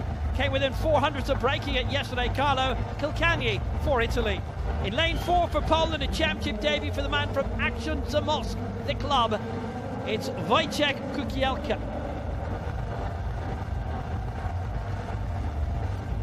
And in lane 3 from Västerås in Sweden, 8th in the 100 meters final at the Worlds in Paris 2 years ago. He's the Swedish champion, Axel Kolling. So it's the first time we've had a frame running race as long as this in a World Paralympics Championships. They had their own circuit for very many years, being in Scandinavia and Scotland as well. So underway, first time, Colling in 3, Kukielka 4, Kilkenny in 5, Sierra in 6, Matos 7, Podobievas in 8, and Markov in 9. Kilkenny won his semi-final massively. The other semi-final winner, by the way, Finlay Menzies, who is a Scot of Britain. He was disqualified quite a bit after that race, in which there were 3 who did not make it. But Kilkenny is making it on his own, and Matos alongside, and Kilkenny gliding right now, approaching halfway, and he's got 2 things in his mind. One is the gold medal, but the other is to break that world record of his, 59.43. Matos behind, and the rest battling for bronze, very, very far back. Carlo Kilkenny coming into the closing straight, and he's on the way to victory here, and it's him against the clock, trying to break 59.43. He's going to be the world champion again. Kilkenny coming through, it'll be close, very close, 59.89. He takes the gold. Matos, the silver for Brazil. And coming through in 3rd spot, finally it's Siepa for Poland, leads the rest through. Well, Kilkenny, who took the 100 metres world title in Kobe a year ago, in a world record time of 15.39, he's gone round the track, he's broken a minute again. 59.91 the winning time, 7.3 the winning margin in the end over Matos, and Sieva of Poland, season's best in 3rd. Great result for Matos and Sieva. Podobievas just pipped really in 4th in the end, but Kilkenny, well, he's in a class of his own right now. Well, it's such an exciting time for race running because it's finally going to be included on the Paralympic program for LA 2028. And part of the reason why that's such a big deal is because a lot of countries won't fund athletes unless their event is included in the Paralympics. So what we are going to see over the next 3 to 4 years are several more frame or race running athletes coming through. And I mean, Kilkenny has it all his way at the moment, but I suspect in 3 years' time that is not going to be the case as more investment happens, more athletes are recruited, better coaching happens, and all because it's now going to be on the Paralympic program. Well, Kilkenny, that is impressive. It's a very big margin of victory. As we say, this is a coordination impairment event. It's not in the 30s, it's in the 70s. It's a new event. I had to find new numbers to put these fine athletes in. They're the only examples I can think of dual number athletes, because some of them, when they're throwing, there are 32, 33. And Kilkenny, well, he had the balance this week. And just look here, look at how wide that frame is. I mean, we spoke about some of the disqualifications in the other races. There is almost no margin for error. If you touch the outer lines, you are at risk of qualification. And so there's a huge amount of control required. And as we all know, 400s can be really tough. And so to be able to control that chair around the corner as you're tired, it's hard work. There's always someone with a flag waiting. And Kilkenny has his glory.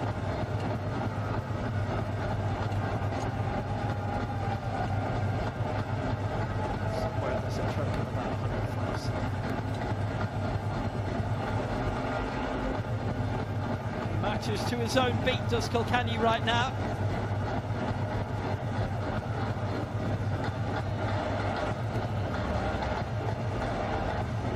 It's a winner.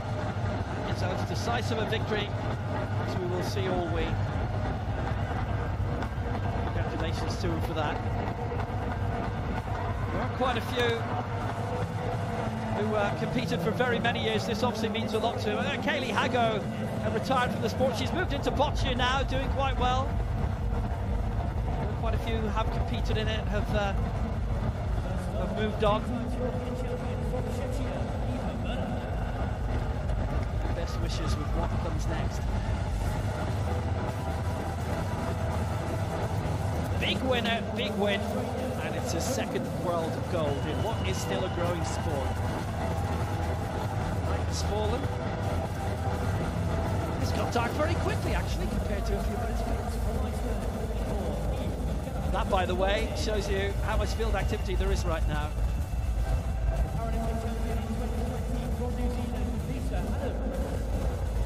Find a lot of that field activity else. tell you. Men's javelin, 5 have thrown to that. That's the F57 seated competition. And Manola Papi leads that now, 50-45. That's a gold medal contention. Cicero Lins, Dobra Brazil second, 49-45. And Faucio Parwo Laksano of Indonesia third, 45-63. That club throws ongoing as well, the F32 final. Ahmed Mediev at the moment leads the way, 35-77. Celebrations continue. The men's T72 final. There's still 4 throwers left in that men's club throw F32 final, the first event of the evening. 6 have gone. 4 are remaining, but is the Algerian Ahmed Mediev who leads the way at the moment in that F32 final.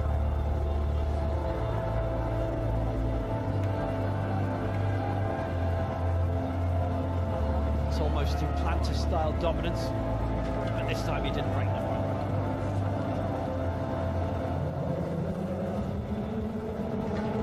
Ilkani takes the gold, 59-91. Gold for Italy. Matos Marques Cunha, the silver for Brazil, and Piotr Sieba, the bronze for Poland. Disqualification for Markov, unfortunately. Keep an eye on that result, by the way. Some of those take a while to come through. Axel Colling will be promoted to 6th, but for the moment, it's winner all right.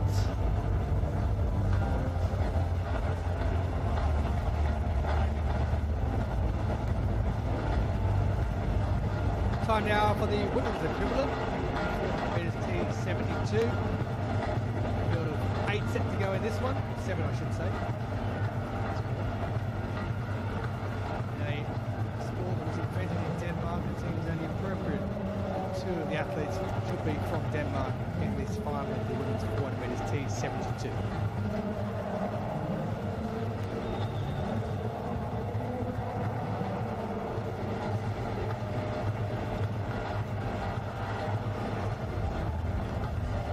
So night has well and truly fallen here at the Jawaharlal Nehru Stadium in New Delhi.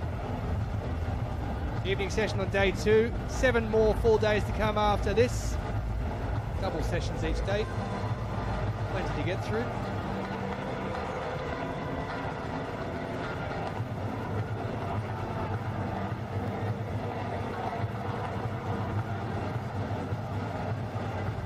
So we're ready to get going. Introductions. Say Grooms will go in lane number 9, the bronze medalist in the Kobe World Championships last year in the 100 metres.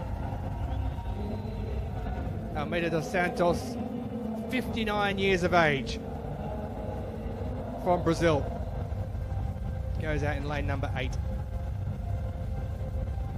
Andruskovic, who was the gold medalist in Kobe at the World Championships last year, silver in Paris the year before. Overgaard of Denmark, one of 2 Danes going in this one. Lifetime best of 1:16.57.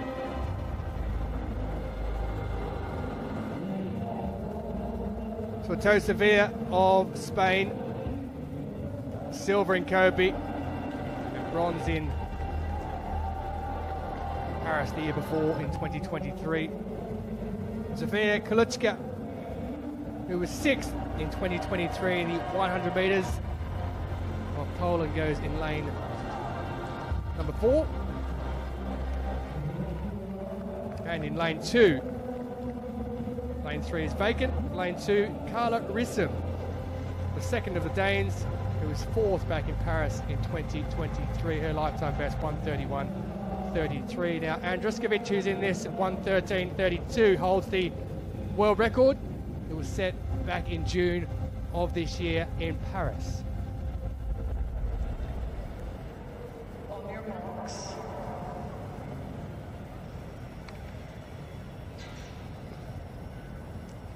Set. Away they go. One complete circuit of this lap here at the Jawaharlal Nehru Stadium to complete, to find out who is going to be our gold, silver and bronze medalist. And looking very smart indeed is the world record holder, Andruskovic of Poland, who's absolutely flown around that first bend and down the back straight with about 250 metres remaining. She has built up some lead in front, out by about 15 metres or so at the present time. She is looking very good. It's Spain's Tortosa Villa who is in second position at the moment, but it's just a race in one if it continues this way. For the lady out in front, the world record holder, that world record 1:13.32. I wonder whether she's going to try and give that a bit of a boost to what it is at the moment and see if she can break that barrier and get even further down, possibly into the 1:12. She's moved down with about 80 metres remaining. She's got a bit of work to do, and the Spaniard is being caught on the inside, but it is going to be Poland who's going to take the gold medal, because Andruskovic is looking very good indeed. Moving strongly down the inside of her, it's Overgaard. There's the time, 1:13.95. It's outside that world record time. Overgaard's taken second position in the silver, and Tortosa Villa picks up the bronze medal. But that 1:13.98 for Andruskovic. She wasn't headed from the very beginning, similar to the men's race. She went out fast, and she maintained that speed as she went around. Overgaard with a lifetime best for the silver, and Tortosa Villa picks up the bronze medal, the Spaniard, with a lifetime best for her, 1:17.06.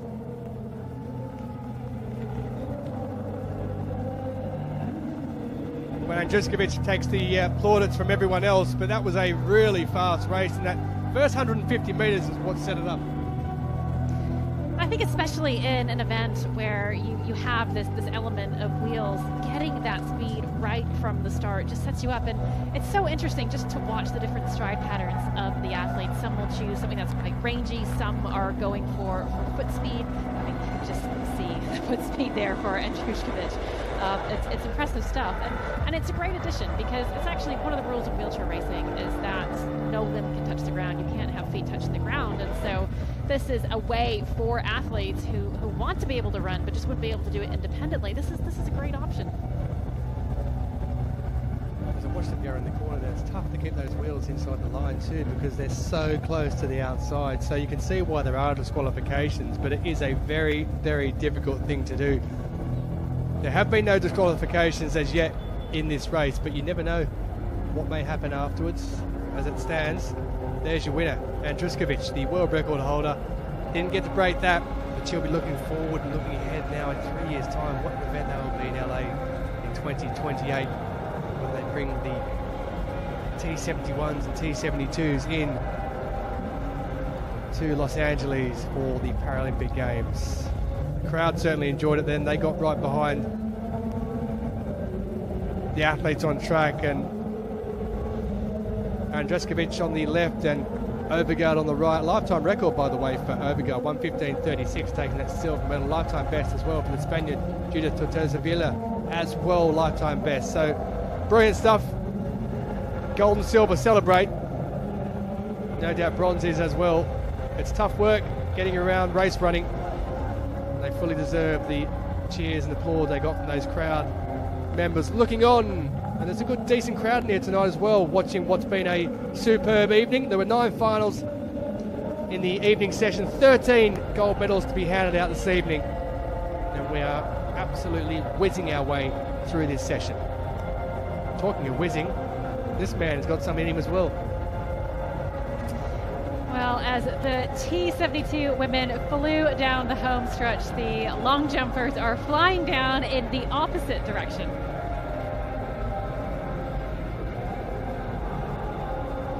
Mutai of Kenya taking his second jump. We are now deep into round 2. And there hasn't been too much change in terms of the leaderboard. We still have world record holder, Paralympic champion, world champion, Sol Cervantes of Cuba in the lead with his opening attempt at 7 meters 57. And behind him from China is Wang Hao, coming in at 7:19. And at the moment, Kasanov of Uzbekistan sits in third with 7 meters 7. All of the athletes would have known coming in that a 7-meter jump will be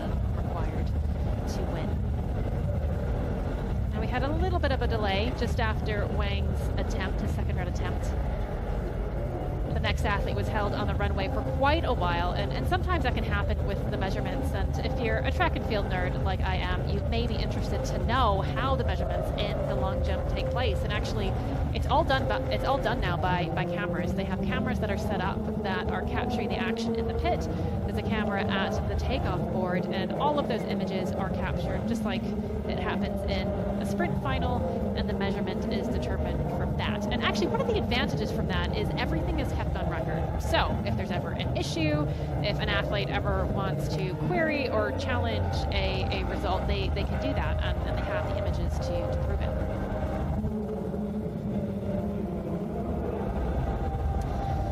There are lots of bodies at the moment around that runway, and that's because this is a big and competitive field. Shabib Mahmoud of Egypt.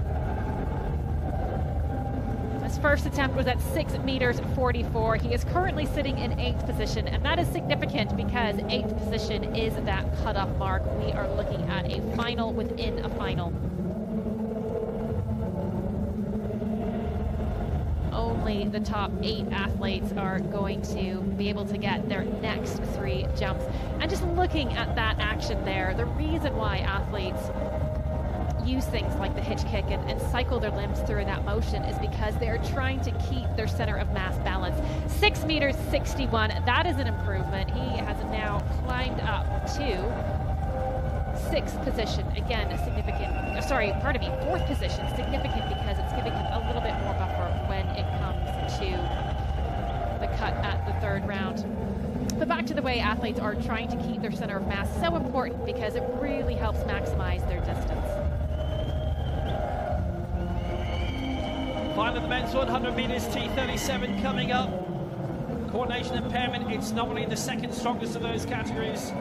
Coming up in this, a man who has won 20 major international titles, and he goes in lane 8. There's going to be a bit of a battle for the medals here in this 100 metres. Starting off with the World Championship silver medalist in 2019 and the former champion of the world in 2013, neutral athlete Dermot Jovasov, bronze in the 4 in 2021. In lane 3 for India, bronze in the 1 and the 2 in the last Asian Games 2 years ago in Hangzhou, Shailesh Trivedi.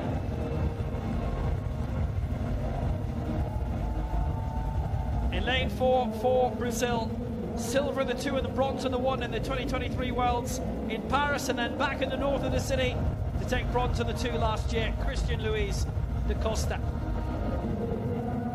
In lane 5 for Saudi Arabia, 6th in the 100 metres final in the Paris Paralympics last year, Ali Al-Nakli. In lane 6 for Indonesia, the reigning Asian Games champion in the 1, the 2 and the 8. Southeast Asian Games champion currently as well. Silver in the 1 for Purnomo of Indonesia. In lane 7 for Brazil, silver in the 2 at last year's Paralympic Games in Paris, Ricardo Gomez. In lane 8 as a neutral athlete, the reigning Paralympic 200 and 400 champion, 3-time Paralympic, 10-time world, 8-time European champion Andrew Budovin. And in lane 9 for India, 4th in the Asian Games 2 years ago. That was in the long jump.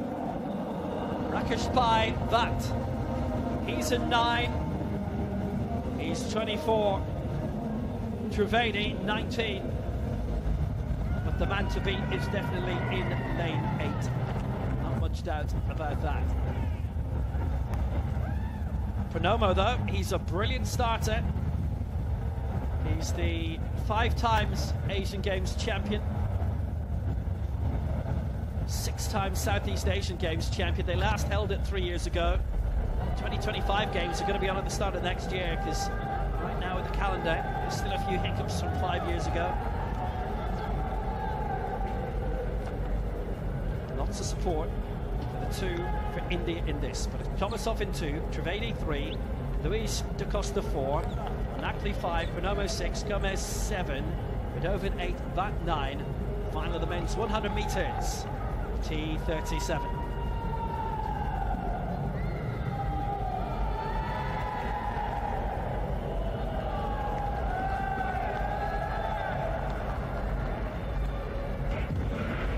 away they go. It's a very solid start by Verdovin, even better by Gomez, and Pernomo as usual. Al Nagni trying to move up. Pernomo's going brilliantly, but it's Luiz for Brazil who's been overtaken on the line, and what a victory that is. Gomez takes it for Brazil, who was up at the top at 50, breaks the championship record that he set in the semi-final. 11.16 the new mark. Silver in the Paralympic Games in Paris, and now gold in the World Championships in Delhi. Gomez won, Luiz 2, and Brazil won 2, and Pernomo gets the bronze for Indonesia. It is his 7th World Championship medal now, but Brazil have done it again. I think the two words that come to mind from that race for Gomez de Mendonça is just confidence and maturity. I mean, Luiz da Costa got out so fast, and as an athlete, it can be so off-putting to see somebody that far ahead of you, and you think, oh no, I have to panic, I have to claw back, I've got to chase him. And instead of chasing him, Gomez de Mendonça, he just kept to his own race. He trusted his top end speed. He didn't strain. There was absolutely no strain in his face or his body. He just kept doing his thing and trusted the fact that he was going to end up on top at the end. Brilliant, confident, very mature win. The Paralympic champion does it in the world final.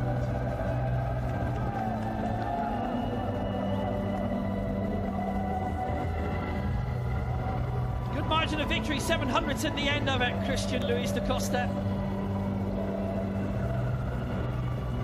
He had edged out Pernomo into silver a year ago. Pernomo knocked back by another great Brazilian athlete. Well, they started well. Pernomo's always a brilliant starter, and he was in front for a good bit. Gomez battling with him, but just look at how he goes here.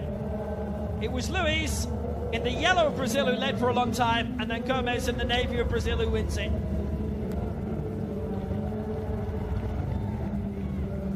An immense victory. Look at how far back he comes from. This is exactly what I mean. You're very aware of what the other athletes are doing, and it's so tempting in a sprint race to find yourself behind, to panic and start straining, and we just saw none of that. He kept with his own rhythm, he kept with his own style, and again, to have that kind of trust in your top end speed is impressive. That is the kind of win that experience will buy you. It's his 3rd world title in a row. Celebrating with Andrei Verdovin, whose better distances are 2 and the 4. And they all want to celebrate. Pernomo getting in the act. He took the crown in Paris and then in Kobe, and he's retained it again here. 3 titles in a row. He's the reigning Pan Am champion also. And Brazil get another gold and silver on the board. Ricardo Gomez de Mendonça, championship record 11.16. He takes the gold. Christian Luiz the silver for Brazil, 11.23 a lifetime best. And Septiogo Pernomo the bronze for Indonesia, 11.29.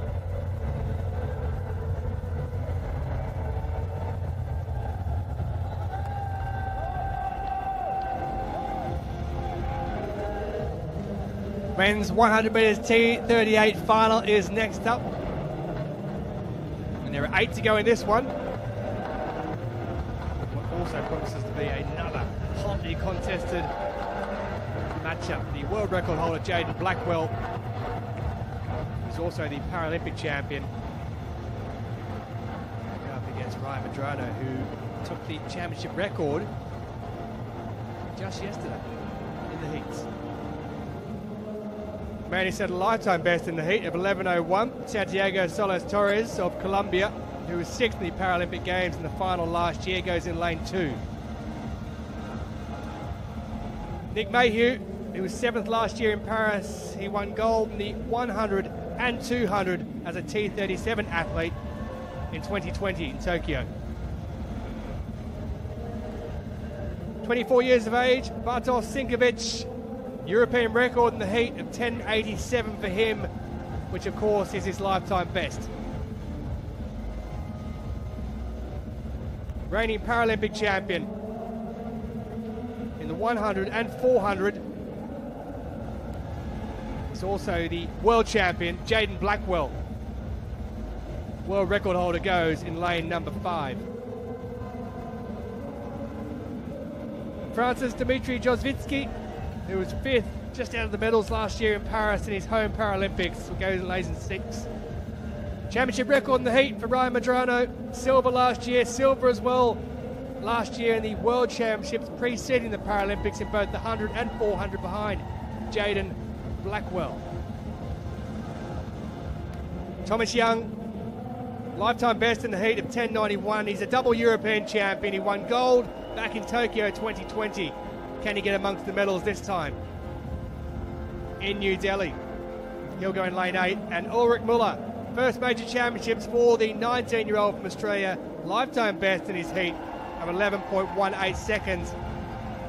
Big following for him. He'll go in lane number 9. He broke a 24-year-old national under-20 record this year.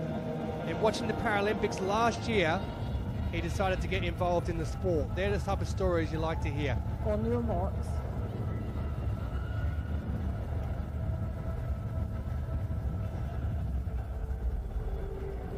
So Solis Torres goes in lane 2 for Colombia. Mayhew in 3. Sinkovic in 4. Blackwell, the reigning Paralympic and world champion, goes in 5. Yavitsky goes in 6. Medrano in 7. Young in 8. And Muller in lane number 9.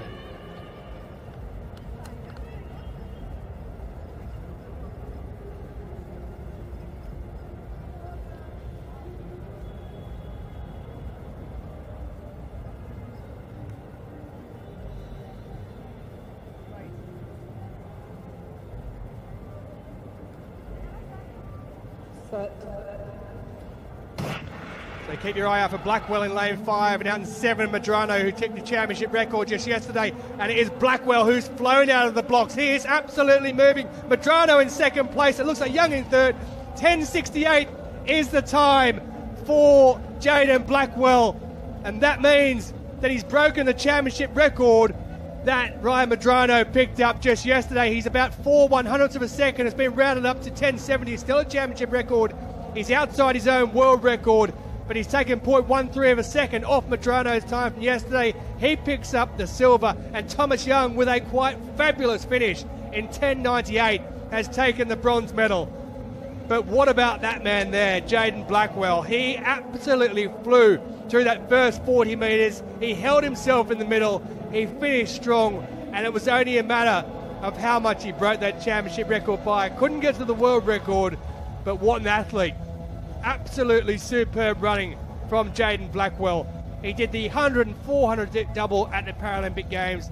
He did the 100 and 400 at the last 2 World Championships, and he's just done the 100 here in New Delhi. Jaden Blackwell, a superstar at 21 years of age. Jaden Blackwell is exactly the reason why we need to see more para-athletics on TV. He got into the sport because his mom watched Nick Mayhew, who was also in this race, the American, compete in Tokyo 2021, and she realized that Blackwell, who was already a fantastic athlete, would be eligible. And the problem is, talent is everywhere, but opportunity is not. And one of the first steps to overcoming that is that people have to be aware about the opportunity that exists. And another fantastic story, Medrano, who also had no idea about the Paralympics, happened to find himself on a reality TV show, Survivor, where another Paralympian was also competing, and he thought, you know what, I'm going to get in on that action as well. Well, he got in on the action. He's taken the cake, I tell you. Championship record 10.70. Medrano picks up a silver again behind his compatriot Blackwell. And Thomas Young, great to see him back on the podium. A superb young man and athlete. He was a gold medalist back in 2020 in the Paralympics. Double European champion. He missed out on a medal, finishing 4th last year at the Paralympic Games, but he's got himself on the podium and picked up a bronze medal here in New Delhi.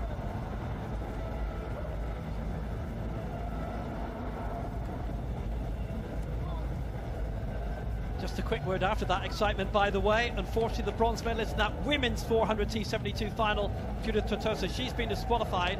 So Eladusa Almeida dos Santos has been promoted to bronze. Andrikevich winning for Poland, she's okay, and Overgaard for Denmark with the silver okay as well. And what a story then, 59 years of age, picking up a bronze medal in the T72. Wonderful stuff. Hope for us all. We'll turn our attention back to the men's T47 long jump. Right, we have kicked things off in the third round. Wang Hao of China currently sitting in second position. Wang kicked off his competition with a 7:19 season's best. 7:01 attempt 2, so no improvement, but to be jumping consistently around the 7-meter mark is impressive. Unfortunately, we have had some bad news for Viltra Herrera of Cuba. 3 fouls registered means he won't move on. Oh, such a difficult moment for a championship debut, but the kind of thing that you have to move forward from, you have to learn from. Part of the thing with competing at a championships is figuring out how to deal with the nerves, with the pressure, and fingers crossed he will learn from this. Hopefully his teammate, Robael Sol Cervantes, can give him a few tips. He seems to know a thing or two about what he's doing in the long jump, being the world record holder. Robert Kiprchich, 21 from Kenya, came into this a little bit of an unknown. No season's best, no personal best. But in the second round, he managed to get in a mark, 6 meters 50. Currently sitting in 6th position. Sorry, pardon me, 7th position.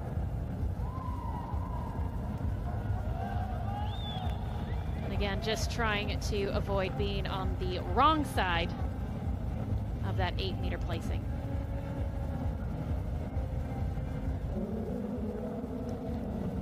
Just a quick word from coach. Figure out how to improve on that. 6 meters 49. Well, very consistent, very close to his previous 6 meters 50. But that won't make any difference in terms of the standings.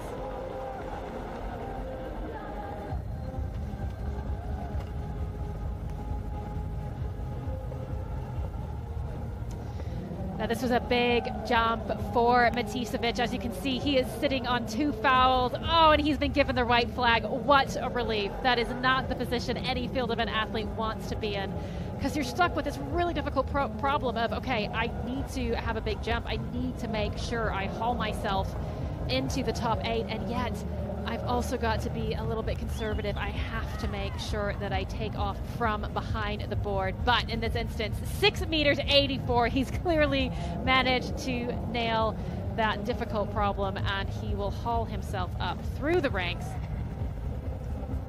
And he now finds himself in a far more comfortable position of 4th place.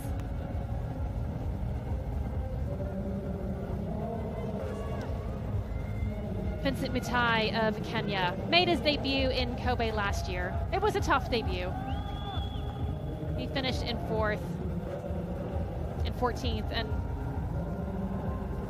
not an issue about where you finish, but he was just so far down on his personal best, not quite able to figure out his runway on that occasion. And speaking of runways, that is exactly what you're looking at in terms of the strange, colorful markings with different numbers lining the side of the track. Most important things in long jump is building up your speed. Speed determines everything. Speed sets your ceiling, and you have to be confident in that runway. Oh, and you can just see there, well, it was a foul, but just the way that he gets pulled forward, that rotation. It's a good visual reminder of just how many forces are going through an athlete's body at that moment, and how hard the athlete has to work to control them. When an athlete is sprinting, one of the most important functions of the arms is to provide a bit of a counterbalance for your legs to be able to control that rotation, even more so in the long jump. And as an athlete with an arm impairment, that rotation still has to be controlled, and if you can't do it with your arms, then you have to find a different way. You have to start recruiting muscles in your core and be that much stronger. Shabib Mahmoud of Egypt.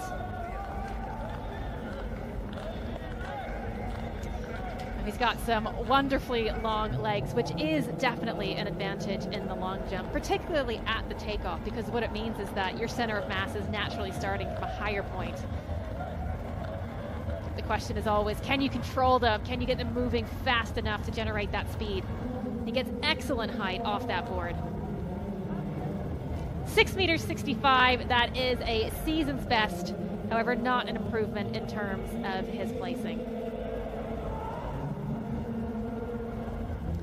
Just going back to the classification and some of the discussions around how an arm impairment might affect an athlete's performance.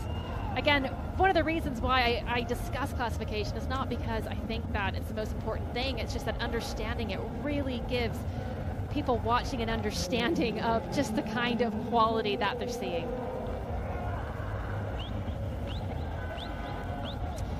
Ajay Singh of India currently sitting in 10th position.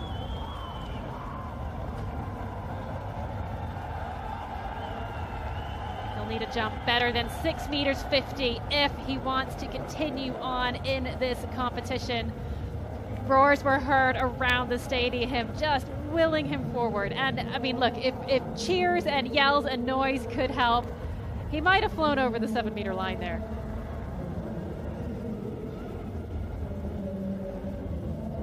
It was a huge night for India in the field events last night in the men's high jump. Unfortunately, with that result, Singh is not going to improve, and that is going to be the end of his campaign at this World Championships.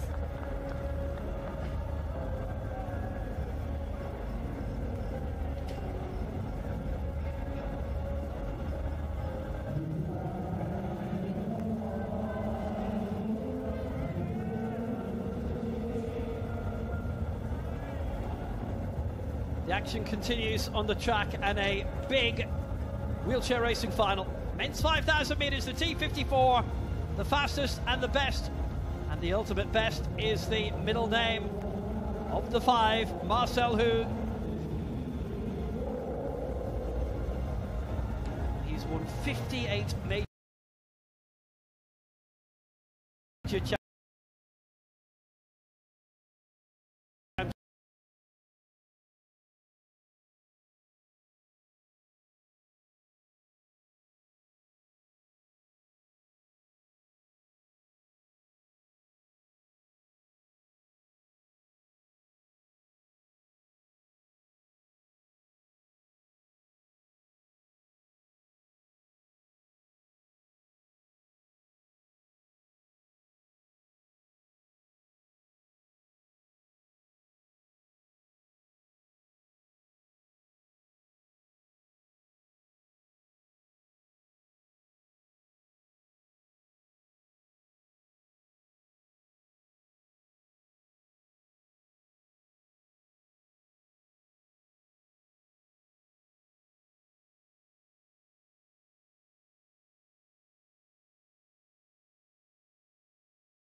And outside him in lane 5, 8th in the 5,000 meters in the World Championships in Paris 2 years ago. A second major championship for Thibaut Darro of France. And he is 22. He's the youngest in the field. The final of the men's 5,000 meters in the T54.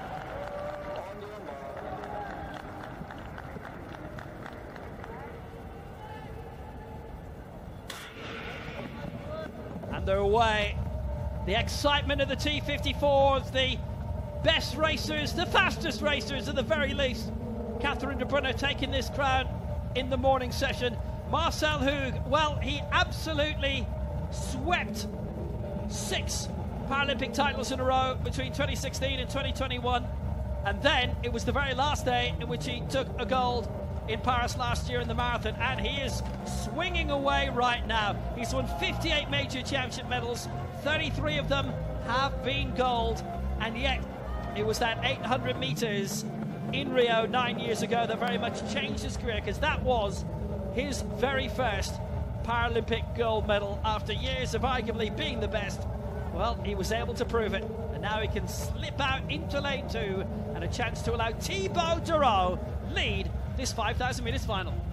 Wow, and this is really interesting. So Marcel Hug took everyone off, made sure things were getting off at, quite a good clip, and then vacated that role at the front. And I mean, look, Marcel Hug is so talented. He's so fast at the moment. He probably could win this race from the front, pulling everybody along, but he has come out. And very interesting as well to see that Sam Rizzo was not letting him into his position. One of the dangers of coming out from the front is that the pack might not let you back in. And as you can see how long those chairs are, you're looking at a good 1.5 to 2 meters. It can be a long way back to the front of the pack. Now, there's a good reason why all of the athletes are lined up so neatly. And that's because you get about a 30% energy savings by drafting behind someone. And that can come into play at the end. Now, there's absolutely nothing in the rules that says that you have to take turns politely. And sometimes you will see athletes go along for a free ride only to sprint out at the very end and take the gold. Now, Maltra's fallen off the back here. There was quite an acceleration with 10 laps to go. Coming from Marcel Hug, instantly recognisable. Durault in second place. Sam Rizzo in third. Richard Coleman has had such an effect on his life. He watched him on TV win gold at the 2008 Paralympic Games, and then met him shortly after, and well, starstruck for life, apart from the fact he's his coach now, going very well in third spot. And Puteret Kongrak as well, he's had a really excellent career. Didn't make a final, it's worth saying. It didn't finish a final, it's worth saying, in Paris. He didn't finish the 5,000 and didn't reach the final of the 4, the 8 or the 15, but he's had good successes prior to that in the empty stadium in Tokyo, bronzes in the 15 and the 5 in 2021 for the delayed Paralympic Games there. And Durault hits the front in his second major championship, having been 8th of the 5,000 at the Stade Charlotte. This was the home of Paris FC at the time, but they've moved alongside Paris Saint-Germain now, the Stade Chambon. Hug, very, very successful there. He took 3 golds in the Paris World Championships, a gold, a silver and the bronze in the Paralympic Games last year. And it's just that constant will to win every single race when you think it's humanly impossible. For a while he had a great unbeaten streak going in championship races, but he's away, and look who has gone with him, a man who has not won a major championship medal before. That is Durault with 8 laps to go. Okay, now this is very, very significant and super interesting. At the moment, both Sam Rizzo and Kongret have fallen off that top pack. They have made the decision, look, we can't keep up. I can't sustain this, but I still have the opportunity to fight for a bronze medal. So they have dropped back. It's going to be exceptionally difficult now for them to catch up to the leading pack, which is very small, just consisting of Durault and Hug. And if Durault can hang on to Hug, he could be pulled to a silver medal. And just a note, if you're watching this at home and you're not quite as familiar with wheelchair racing, you might look at this field and think, just 5 athletes? That's not very many. And there's a few reasons why we're not seeing that many here. One, the standard is just so high. A lot of countries are only going to be funding athletes that are going to go and win a gold medal, a silver medal, a bronze medal. And with Marcel Hug dominating, it's just really, really difficult for a country to do that at the moment. And the reality is that as a male wheelchair racer, it just takes a long time to develop because of the tactics, the strength, the power, and the endurance. And those are all the things that Marcel has honed over the years. And this is why he's so good and so dominant, and he has just dropped Durault. Marcel Hug is rocketing away with Durault back in second spot. And it's only last weekend that he won the Berlin Marathon. He's claimed Sydney already this year, and London and Boston, Chicago and New York on the way. They're big money races. This is all about the medal at the end of the day. Hug leads by around 20 meters, but Durault in his second major championship, finding himself in second spot, and with a lead of about 150 meters. Rizzo is going to be crossing the line right now in third spot. There's an excited member of the team watching from the shadows. Right now Rizzo is in third ahead of Kongrak, and Ludwig Malta is back in fifth spot a bit. There will be a bit of lapping going on. In fact, there's going to be a bit of lapping happening right now. Marcel Hug having a little look, and he decided just to accelerate. Suddenly he's had to go on the outside here past Malta. It's lovely to see him here, by the way. He didn't qualify for the Paralympic Games last year, and now he comes through with 4 laps to go. Well, he's looking for this to be fast. His championship record set in Lyon at the Stade de Rhône, which was a big open-air stadium in the forest. That was 10:20, set back in 2013. His world record set in Dubai at the Grand Prix there at the start of last year is 9 minutes 13 seconds. Worth remembering that. They're in the back straight. Huger's a good advantage here over Darrow, and then the rest are way back, about half a lap back, almost 3/4 of a lap back. Hug might lap them all the way he's going, and he looks good on the way to another World Championship title, and this is going to be fast.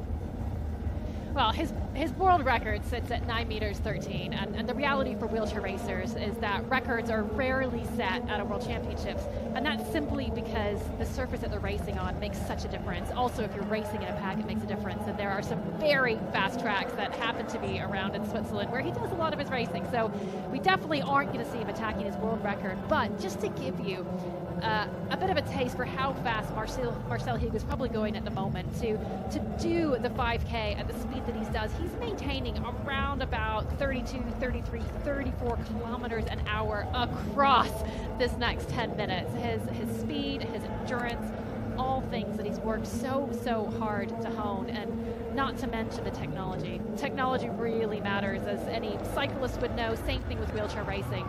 He's worked really hard to get himself in physical shape, and really hard to make sure he's got the technology that matches. And he's got 3 laps to go in this final, Marcel Hug, and he is coasting right now. It's about 25 meters of an advantage he has over Thibaut Darrow. It hasn't ended up being a massively elongated lead. Darrow has kind of stayed up with him a little bit, but Hug is well out in front. Now Malta is registering at 4th spot, but he has been lapped, so he's down in 5th right now, I make it. And the battle is with Sam Rizzo, who's fighting with Kongrat right now for the bronze. They now have 3 laps to go, and if they hang around a few more seconds, Marcel Hug is going to see their back tyres, because now he comes around at the 4,000 metre mark. Very impressive. This is looking like one of the trademark, landmark wins for Marcel Hug, and he's got 2 laps to go. And I have to say, I think the most interesting race going on at the moment is the race for the bronze medal. It looks like gold is pretty much taken up by Hug, bar anything crazy going on. Desraux was doing an excellent job. He's not letting him get away, but my goodness, the setup right now between Rizzo and Kongrat, they are just changing positions right now. Rizzo is making sure that Kongrat is doing all of the work. It looks to me like Rizzo of Australia is preparing himself for a sprint finish to attack that bronze medal. We can see the gap, 28 meters between Hug and Darrow there, and Hug coming into the closing straight. Marcel Hug making his way through, looking really strong. That's the bell for him. So Marcel Hug leads the way. It's 25 meters of a lead between him and Darrow, and there's a big battle for the bronze medal currently between Rizzo and Kongrat, and there they are, and Marcel Hug can see him. This is quite remarkable. He hasn't shaken off Darrow all the way. He's got a big lead that shortens it somewhat head on, but Marcel Hug is looking good for a championship record here. 10 minutes 20 seconds he set in Lyon back in 2013. His current record of 13 world titles is unlucky for everyone else, because he's on the way to victory here. Marcel Hug takes his 14th world title for Switzerland. What a victory for him, and congratulations to Thibaut Darrow of France, who takes the silver medal.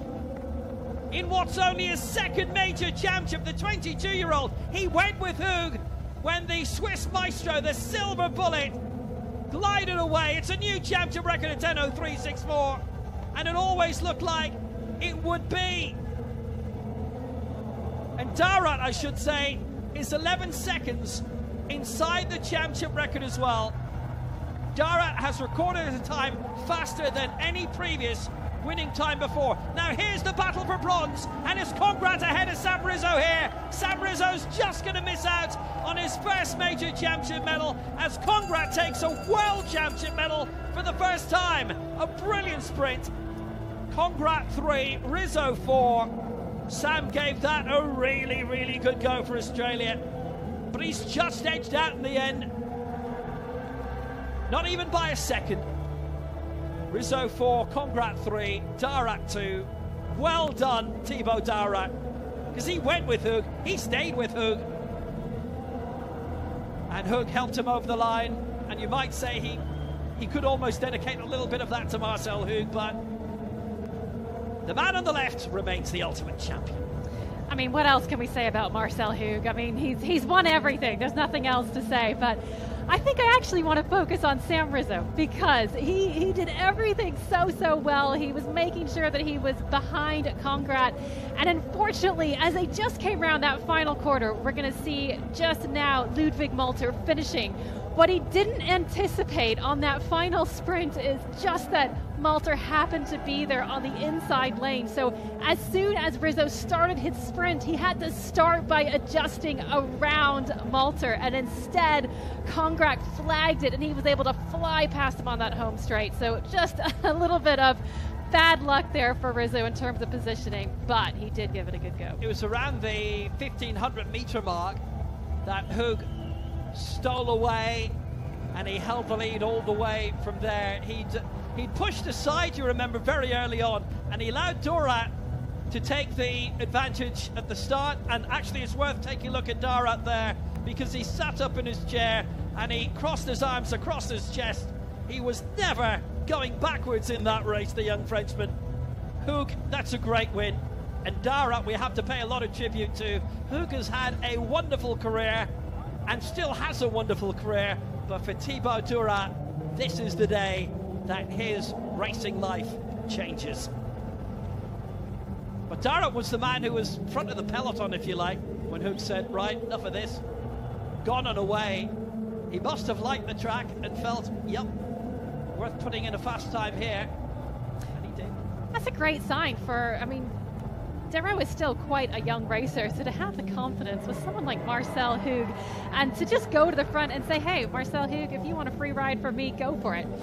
I think that is definitely, he's definitely going to be someone to watch in the future, because when it comes to 1500 meter racing, 5000 meter wheelchair racing, tactics matter, and he's learning them. Marcel Hug takes the gold for Switzerland, a 14th World Championship gold, a 34th Major Championship gold, championship record 10:03.64. Thibaut Darat takes the silver for France and puts her at Congrats for the first time, World Championship medalist for Thailand, denying Sam Rizzo that same honour, and Ludwig Malter in 5th for Austria. And barely a cloud in the sky. We'll turn our attention back to the men's T47 long jump, because we are coming to the business end of this competition. We are halfway through round 4. Kasanov of Uzbekistan waiting on the runway, currently sitting in 4th position, courtesy of a season's best of 7:07. Now, only one category has ever broken the 8-meter barrier, and that's the men's T64. However, perhaps one of the men in the T47, particularly one who's about to come in a few rounds from Cuba, could change that.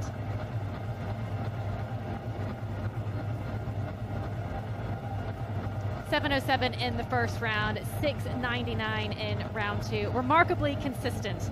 We knew at the start a 7-meter jump would be necessary to get onto the podium.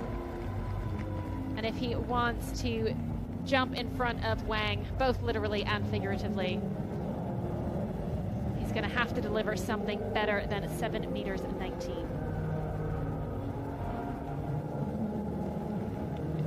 7 meters 10.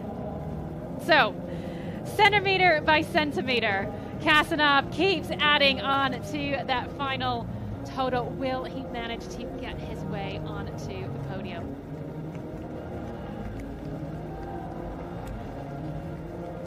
Not if Wang can help it.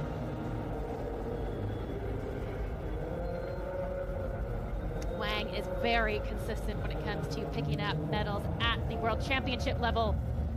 3 silver medals at the Paralympics. And oh, I fear that jump is going to be a little bit in foul territory. Oh, I'm wrong. I'm glad I'm wrong. Given the white flag, that was very, very close. Must have been absolutely perfect on the runway.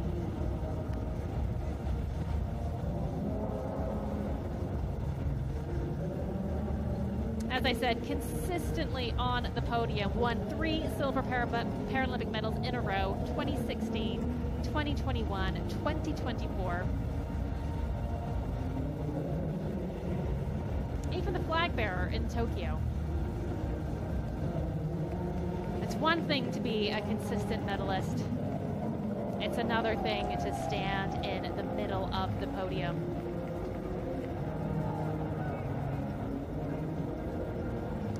Personal best sits at 7 meters 53, but even that wouldn't be enough to take Sol Cervantes out of that leadership position. Now, we did have a big change in the 3rd round, and it was from this athlete, Kotikov. Had a very timely season's best of 7 meters 21 to get himself into that 2nd position. Another athlete who is always hovering around the podium. Bronze in Tokyo, bronze in Paris, silver at the World Championships in Kobe. Fortunately for them, they happen to be competing at the same time as a very dominant Cuban jumper.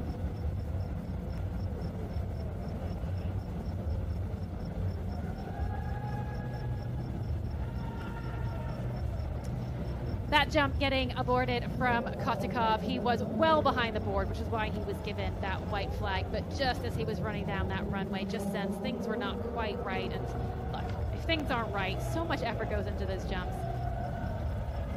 Sometimes it makes more sense just to abort it. Now, in the men's T47 category, you'll see that some athletes choose to compete wearing a prosthesis and some choose not to. Now, in this case, that arm prosthesis is purely for function. Sometimes it can be helpful to balance out your upper body. It's so important to use your arms to help counteract those rotational forces that you get, not only when you sprint, but also when you jump into the pit. And so by adding a prosthesis on the other side, just evening out the weight hanging from your shoulders, sometimes that can be really helpful. Right. Now we turn our attention to the world record holder, the reigning world champion, the reigning Paralympic champion. With his first jump, he landed 7 meters 57. What does he have in round 4?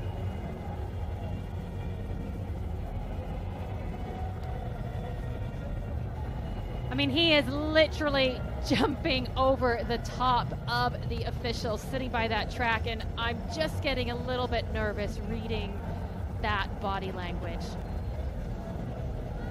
Now it was well over the foul mark there, we can see from the clips, but it was the way that he reacted out of that pit. You can see instead of landing that jump, he ran out of it, and there was just a little grasping at the top of his thigh. Now, in the first round, he landed 7 meters 57. In the second round, it was a foul. In the third round, it was another aborted jump, coming up at 5 meters 28. But things just haven't been going right for Sol Cervantes since he had that monster jump in the first round. We'll have to wait and see if he carries on. Well, Sol Cervantes will continue his competition. He still leads in that long jump men's T47 final. But we do have a few more events on the track to finish off the evening session.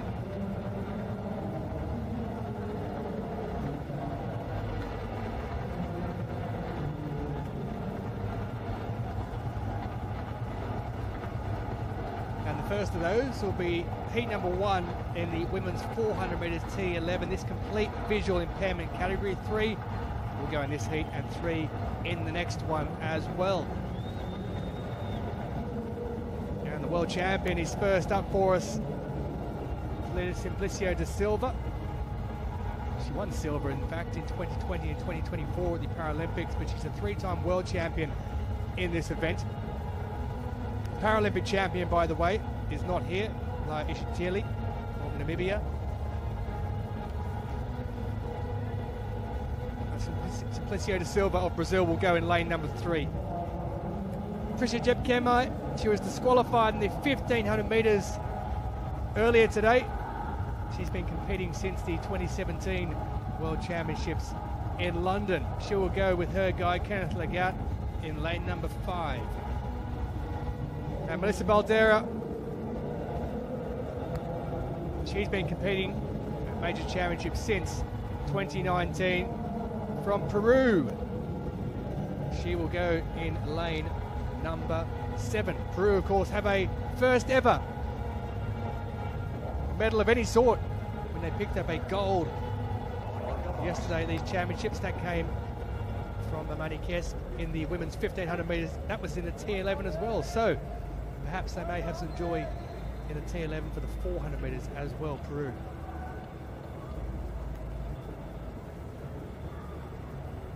Now, T11 complete visual impairment guide is compulsory, and as well as wearing a face mask, you have to wear the eye patches as well. The tether you can see there has to be attached between the athletes at all times, staying in their 2 assigned lanes and crossing the athlete before the guide at the end.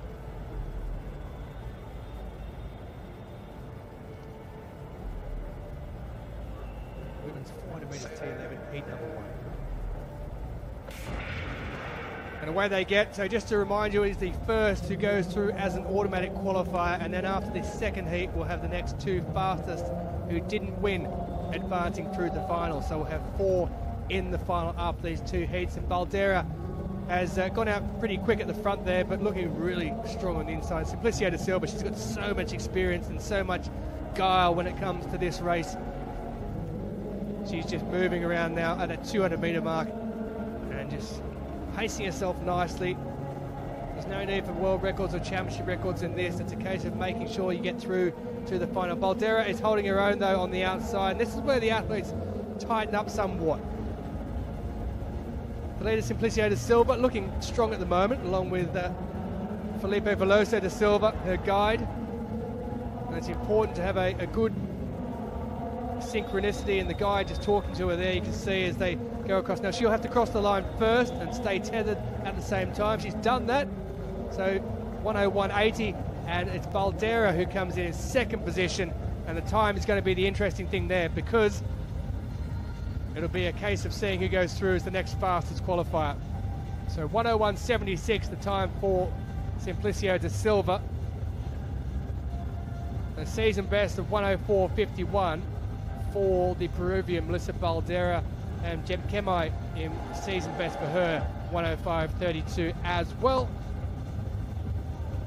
So 104.51 were the time to look out for when it comes to seeing who's going to go through, but easily through is that lady there, Simplicio da Silva, the 3-time world champion and reigning world champion.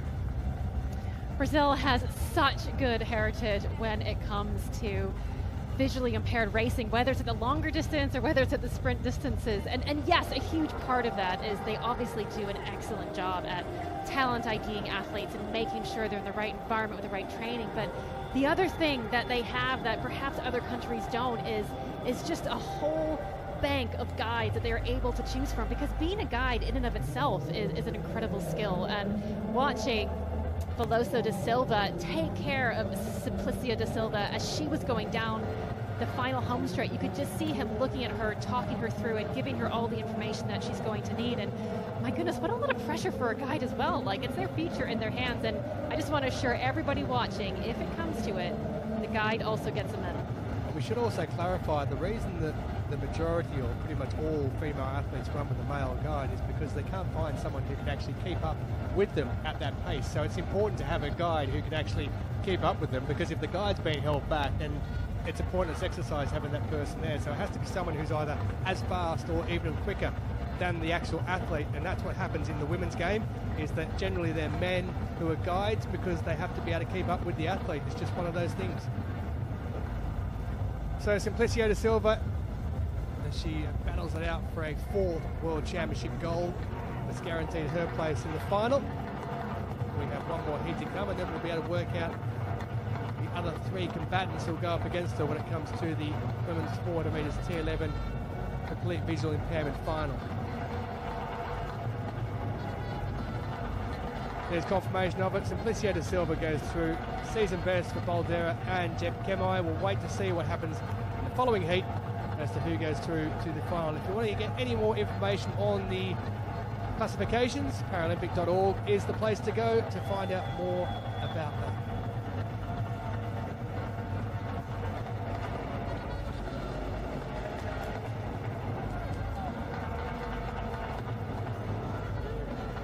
The evening is setting in, I can't tell you that. Trust me. Quick update in the men's javelin at 57. Mohamed Kulvandi of Turkey leading that, 53.30. All the throws coming in was Yornbek Odilov, led for a good while, 52.06. He's in second spot for Uzbekistan. And for Iran, Manula Papi, he's currently in third spot, 51.55. So Kulvandi, the 2023 world champion, out in front, and Odilov, the Paralympic champion, just missing out. And that's available as a separate feed for some of you, depending which territory you are in. And also rounding out the men's club throw, F32, just quickly before we go back to this, Wally Farhad takes the gold medal, Ahmed Medibeb takes the silver medal, so it's an Algeria 1-2, and Czechia's František Srbis took the bronze medal. Season best for Farhad, taking the gold, and 35.77 for Mediev, not too far behind, and not too far behind again Srbis with that bronze medal in the F32 men's club throw. So you can see all the action happening on the field right now. Well, apart from Shabi Mahmood, who is the athlete currently relaxing with his feet up, I promise you that is a very specific, very effective recovery technique, making sure the blood flows back into his heart, ready for his final attempt. But up here, Kasanov of Uzbekistan. We are now deep into the 5th round. We haven't had any major changes in the standings so far. Kasanov is still sitting in 4th place. However, he's been slowly adding to his total. 707, 699, a foul, 710 in the previous one, but he is still sitting 9 centimeters off a podium finish.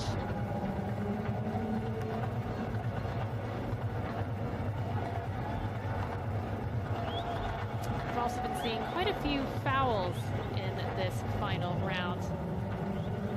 Sometimes that's an issue with the runway. Sometimes this is just the moment where athletes know, look, I have to throw everything at this jump. I can't be safe, and I am going to get as close to that board as possible, and just found themselves on the wrong side of it.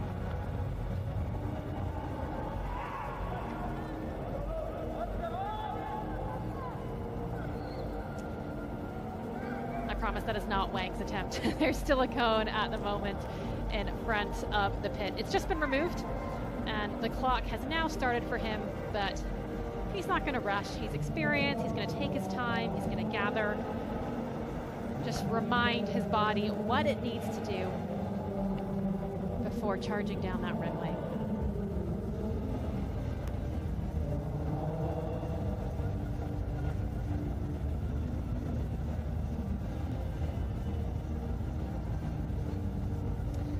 You could just get the sense of a little bit of gathering as he came to the board. When I say gathering, I also mean a little bit of steering.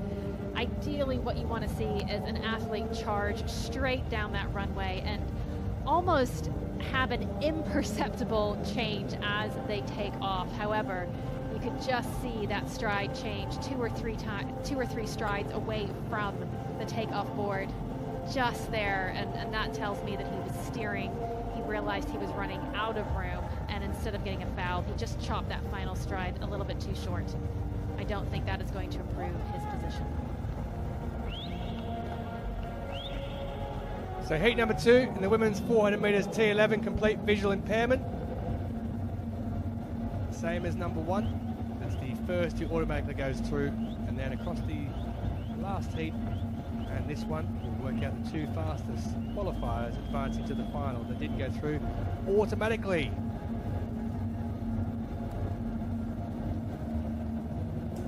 So as the night closes in and the end of the session closes in, we close up on these athletes. Juliana Moko, semi-final at Paris in the Paralympic Games last year. From Angola, she will go in lane 3 with her guide Abra Cepalo. 18 years of age, first major championship for this lady here. Well, not this lady here, I should say.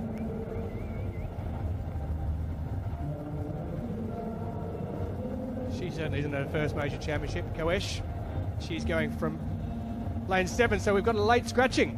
Well, I can tell you that hasn't come up and told us about that. We've just seen that now, so it must have been a very, very late call for the 18-year-old Ngugu to not be racing. So we'll only have 2 in this, unfortunately. So Ngugu does not start. So it's just the first place that goes through. Koesh, silver in the 1500 metres already at these championships. So she'll be looking to get through to a final and come up with something else as well. So the guys just attach the tether. Set to go. Up against Kenya. An all-African clash. And on the inside, it's Moko, who looks like she's made the better of the starts, and she's absolutely flown past Nancy Koesh. So it's just a case of making sure that you qualify, not burning yourself out for the final, because she's quite a distance out in front at the moment. There's a lot of arm action going on there between the 2 out in front. So making sure they get that tether glued together between them, because as soon as you let go of that tether, then you're in trouble. The old synchronicity is pretty good at the moment, but the guide seems to be a little bit out of whack. So it's a case of making sure that the athlete gets across first. And I think he might have a look behind him and realise that they're quite some distance ahead, so they can just slow it up a bit. Nancy Koesh doing her best at the back. She's about 20 metres or so further back, but it's going to be Juliana Moko, who was a semi-finalist at Paris last year, who goes across in first place and takes the victory. So Moko goes through automatically. 103.20, season best time for her. And Koesh, we'll have to wait and see what her time was, because 104.51 and 105.32 in the opening heat. And I think she may well miss out as one of the fastest qualifiers. Season best there. Easy done for Moko.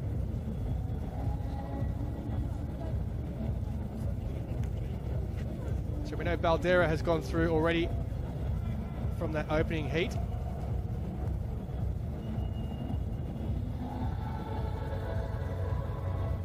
That was pretty easy in the end, wasn't it?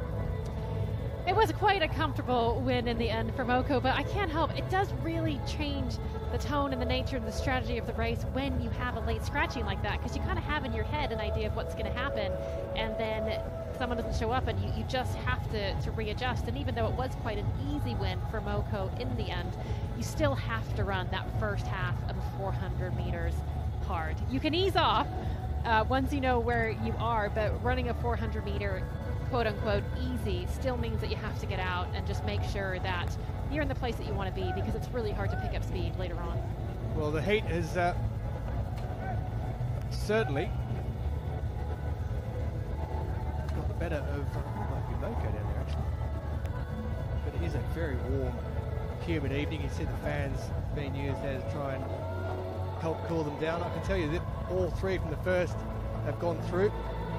So Moko goes through to the final, and all 3 from the opening heat go through, because Ngugu was a late scratching and didn't start, and Koesha's time of 105.47 was shy of both times of second and third place in the opening heat, which we can see there. So Baldera and Jep Kemai will go through to the final along with Moko and Simplicio da Silva, and it is going to be very hard for anyone to displace Lita Simplicio da Silva as the world champion for the 4th time. She's won it 3 times, she's going for 4, and it's going to be a very good run that's going to have to beat her. Just a quick word for the women's shot put F37. Lisa Adams has come out of retirement as world champion for a 3rd time. The 2020 Paralympic champion in Tokyo, 13.83. Her winning mark, Vetinskaya 2nd, Mina 3rd. We are entering the final round of the men's T47 long jump.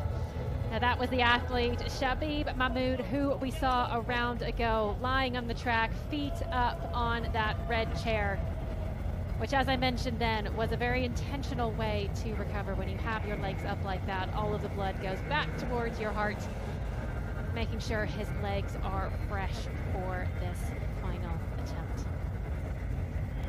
It's funny, at the start of the competition, we saw all of the men sitting very, very close together on those stands, and now they have their things spread out, some choosing to lie down, some not. And it's a very odd thing to experience, having to sit that close to the people that you want to beat. At the moment, the officials just having a word with the athletes, as there is going to be a re-ranking on the basis of their positions in this final round. Athletes experience it in the call room before sprint races, and they experience it in the field events as they're sitting very close to people who may or may not be standing in the way of that title. And that's the reality. It is a scarcity economy. There is only one gold medal up for grabs. Shabib Mahmood just gathering himself, just running through his mind all of those cues he's been working on for this season.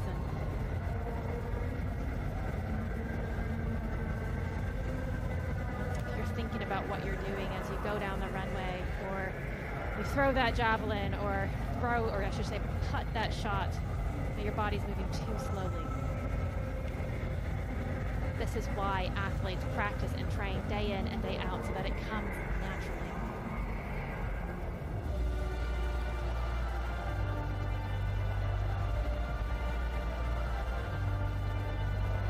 Another great champion on the way to see if she can get another gold. That's Hannah Cockcroft in the final of the women's 400 meters T34. That's the coordination impairment wheelchair category, which she has dominated for years. She has a lot of teammates with her, including Carrie Denigan, who's the most recent woman to beat her. That was at the 2018 European Championships. That's when she took the Euro gold in 2018, but she has 7 Paralympic Games medals, and in terms of the world, she has 7 as well.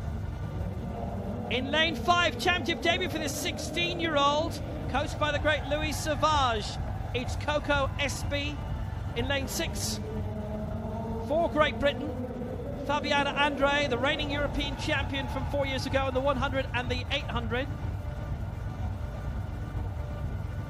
In lane 7, the 9 times Paralympic, 16 times world champion, Hannah Cockcroft.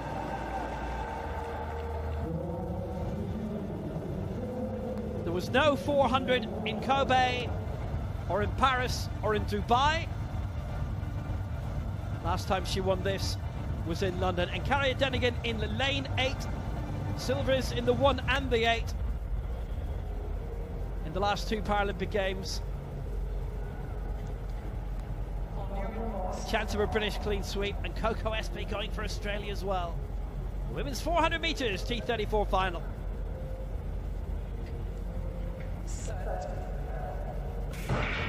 And away they go. Coco Espy in 5, Andre in 6, Cockcroft in 7, and Denigan in lane 8. The welcome return for both of the 400 metres final at the Worlds, and away Hannah Cockcroft goes. She's been so unstoppable for years, but Carrie Denigan has been a really wonderful teammate for her, and she moves up into second spot. There's a bit of a fight for the bronze as well between Andre and Espy, but Cockcroft and Denigan have been head and shoulders ahead of the rest, and Cockcroft has been ahead of everybody in this for so many years, well over a decade of dominance for her. She's the world record holder, that set 2 years ago in Sharjah, of 52.80. Her championship record is 58.29, and that's surely going to go. Hannah Cockcroft is on the way to do it again. Hannah Cockcroft, unstoppable. 55.63 is a new championship record. It's gold for Britain and silver for Britain for Carrie Denigan, and bronze for Britain. They have the clean sweep. Fabienne Andre takes third spot. 52.62 is the new championship record. Cockcroft just too good in the end, as she always is. Denigan second outside a minute. 55.62, a brilliant winning time for her. Denigan second, Andre third, Coco Espy a good fourth place for her. Well, Hannah Cockcroft, top of the pile yet again, and that is her 29th major championship title and 17th world gold.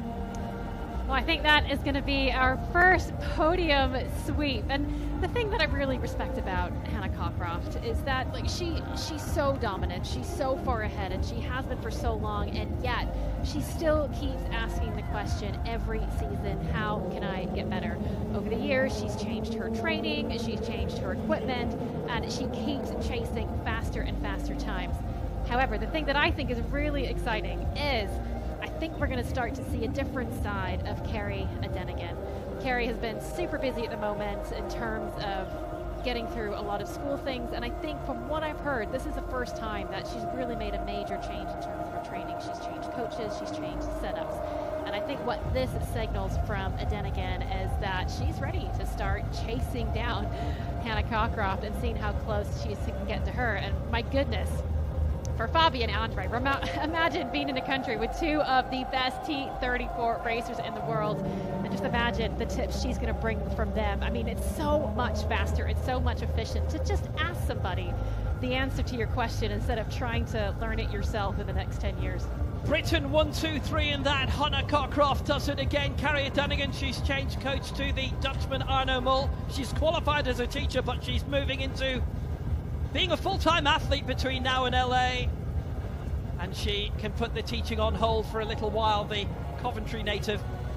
And Denigan, well, she pushed off well, but Cockcroft in this 400 metres absolutely glided it all the way. 55.62 takes almost 3 seconds off her mark in front of the huge crowds at the Olympic Stadium in London 8 years ago. You don't tend to potter around that place, and she hasn't here. Cockcroft takes it, Denigan second, Andre third. Brilliant for her, and Hannah Cockcroft, well, she just keeps on winning. Her first world title, the double and the 1 and the 2 in 2011 in Christchurch. There's been no passing of the baton yet, and nor will there be for a long, long time. And Coco Espy, great to see her in. Cockcroft taking it, 55.62, the championship record. Denigan the silver for Britain, Andre the bronze for Britain, and they've taken all the merchandise again. Great success for the British team as they do a clean sweep on the track. Coco Espy, by the way, she was in hospital. She saw an ad for wheelchair racing. Went to New South Wales with them. She's with Sydney University AC. Many years ahead for Coco Espy. 4th spot, and congrats to her too. We are in the final few jumps of the men's T47 long jump. And I can tell you that the medals have already been decided. Our medalists will be Wang Kotikov and Sol Cervantes, but there is still a question of who is going to finish up where. At the moment, Wang is sitting in 3rd position, courtesy of both his first and his 4th attempt. 7 meters 19, both excellent jumps in and of themselves. However, When an athlete is consistent around a mark, it typically means that there is more left in the tank. He's got a personal best of 7 meters 53. Can he match it? Oh, you can see there that Wang was going for it. He has been given the white flag, but on that jump, you just could see that those forces were dragging him forward in the air, pulling him towards the ground sooner than he may have wanted. 684 is still an excellent jump, but the problem is when you lose control of that rotation, it pulls your feet down into the sand.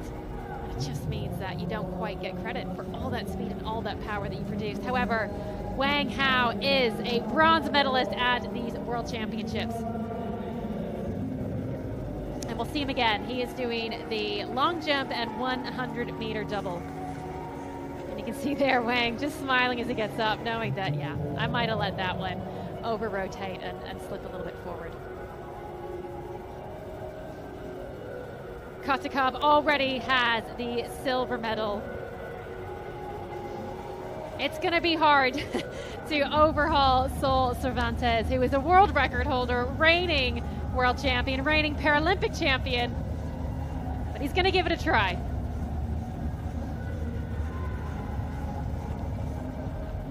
And that looked good. It was a legal jump. Fantastic height off the board. Now, he's been struggling a little bit to sort that runway out. 2 fouls, an abort attempt in round 4, an excellent jump round 3, 7 meters 21, and he's going to finish off with 7 meters 12. He will remain in second position, which means that we know who our winner is. Rabiel Sol Cervantes, not a surprise by any means.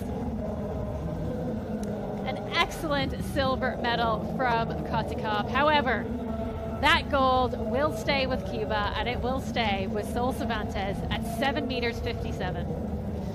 Now, I was a little bit worried that the Cuban might retire. He looked a little bit uncomfortable after his attempt in the 4th round. However, Sol Cervantes is on the runway, and he is asking for a clap from the crowd. And here's the thing, we've already had 2 world records broken on this runway. One from Di Dongdong of China, T11, and another from Abdul Latif Bromley. So we know this runway is fast. The world record stands at 7 meters 84. Can he attack it here? Oh, and that's a shame. I was going to say, as he was running in, and it'll be a foul, because you built it up so much. Oh, I know. Commentator's curse. It wasn't a foul. It wasn't a foul, but he lost his run. He lost his run. And honestly, look, it's so difficult when you already know that you are the gold medalist. And I'm just a little bit concerned there. Again, you can just see him hanging on to the top of his thigh there, and a little bit of a subber step there. A fantastic display of gymnastics and athleticism just with the front roll there, but I fear he was trying to deliver for the crowd, and you can just see, you see the grimace on the face, you see the limp there. Something's clearly not quite right with Sol Cervantes. However, he is our gold medalist courtesy of the absolute bomb he laid down in the first attempt, 7 meters 57. He's retained his title as the reigning world champion. This man has had an absolutely perfect record since he burst onto the scene as an 18-year-old, showed up to his first Paralympic Games in Tokyo, very first jump, delivers by breaking the Paralympic record. And since then, it's been nothing but gold. Gold in Tokyo, gold at the Paris Paralympics, gold at the Paris World Championships, gold at the Kobe World Champions 2024, and now the three-peat, gold again in New Delhi. Congratulations to Cuba once again, showing their dominance and mastery in anything involving plyometrics. Not completely official yet, but they've just finished in the men's javelin throw F57. Kalvandi has won it. Odilov and Papi in second and third. Final track event of the evening, the women's 400 metres T37 coordination impairment category is the final of this event with 8 set to go.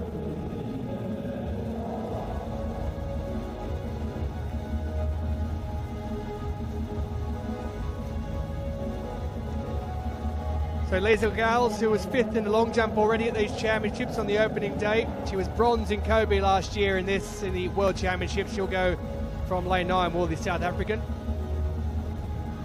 Victoria Slanova, bronze medalist in Paris last year in the Paralympic Games, runs as a neutral Paralympic athlete in lane 8. Akeisha Snowden of Australia, 20 years of age. She's in the 100 and the 200 also. She's from Adelaide. Natalia Kobza, the Paralympic champion and the world champion from 2019. She will go in lane number 6. Cheryl James, the second of the South Africans in this, bronze medalist back in 2020 in Tokyo and also in 2019 in Dubai in the Worlds. And Laure Oosteritz of France, who was 6th last year in the Paralympics. Her debut came in the 2017 World Championships in London. Selma van Kerm of Belgium goes in lane 3. She was 8th in the Paralympics last year, turned 19 just 2 days ago. Happy birthday to that young lady. And Johanna Benson of Namibia will go from the inside lane, lane 2. She's normally in the 100 and 200. 200-metre gold medalist in 2012 in London. She's running the 400 here in New Delhi. Benson will go in lane 2. So we have Benson in 2, Van Kerm in 3, Oosteritz in 4, James in 5, Kobza in 6, Snowden in 7, Slanova in 8, and Gales in lane 9.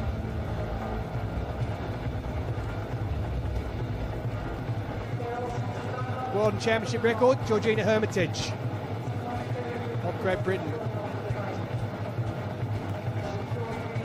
Set in London 2017, both those marks.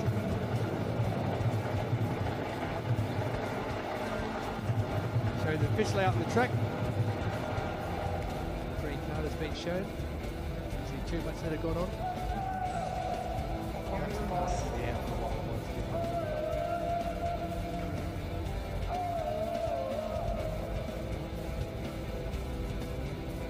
So we're ready now.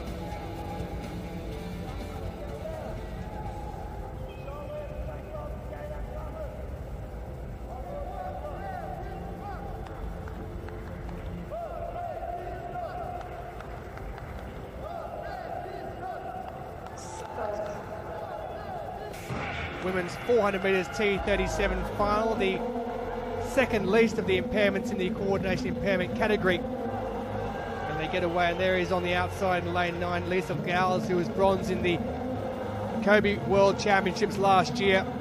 As you would expect, Natalia Kobza, the Paralympic champion, a former world champion from 2019, just racing through the middle in lane 6, looking really strong indeed as she comes down to the 200-metre mark. She takes the lead.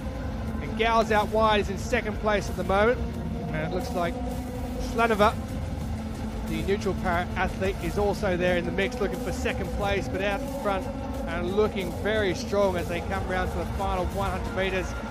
There is absolute space between the lady out in front, Natalia Kobza of Ukraine, and everyone else, and she's going to give the records a bit of a nudge. It may not be that she gets there, but she's going to go very close. Kobza is going to take it as she heads across the line. Kobza takes it 101.19. On her outsides, looks like Slanova has picked up the silver medal, and Cheryl James, who was a bronze medalist back in 2020 in Tokyo and also a bronze in 2019 in Dubai, has picked up a bronze medal here. Season best time though for Natalia Kobza, who makes herself a double world champion after that gold in Dubai back in 2019. A wonderful run from her. Slanova does take the silver medal, 105.08 season best time for both her and Kobza, and Cheryl James with that bronze medal for South Africa in third place, just pipping out Akeisha Snowden of Australia, the 20-year-old. She'll have a long career in front of her. Misses out this time, but she'll have plenty of medals in the future, no doubt. Kobza absolutely controlled that race from start to finish. I mean, she had more than a second lead by just the 100-meter mark. And just to put into context how good what we've seen is, the women's T37 is a coordination impairment event where there is an impairment on one side of your body. Now, 400-meter running is all about efficiency and rhythm, and that's really hard when one side of your body is stronger than the other, and so you have to work so hard to develop those running mechanics and develop that fitness. And don't forget, lactic acid is always coming for you on the home straight, and it does hit the athletes in this category harder. And so, again, we talk about impairments not because they're important or they matter in sport, but actually it does matter to fully appreciate what we're witnessing. So Kobza and James celebrate first and third. Slanova picked up the silver medal. Improved on that bronze she got last year in the Paralympic Games. Did the neutral Paralympic athlete, Victoria Slanova. But it's Natalia Kobza of Ukraine who reigns supreme with a season best for her. Season best for Slanova, and also Cheryl James in third place, 106.21, the bronze medal for her. 3 season best for Howes, Oosteritz and Benson in 5th, 6th and 7th as well.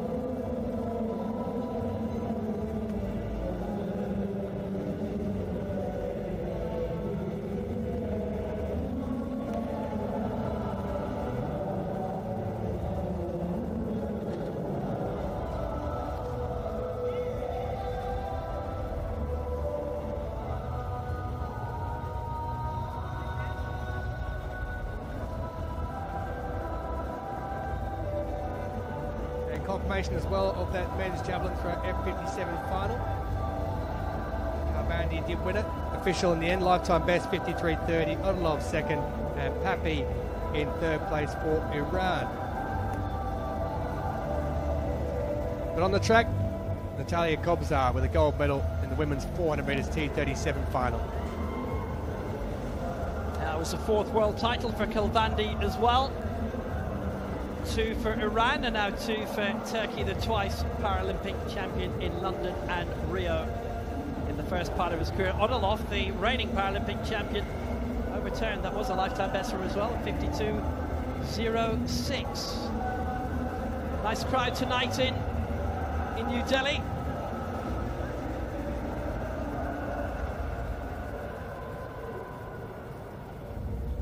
Lots of new champions crowned.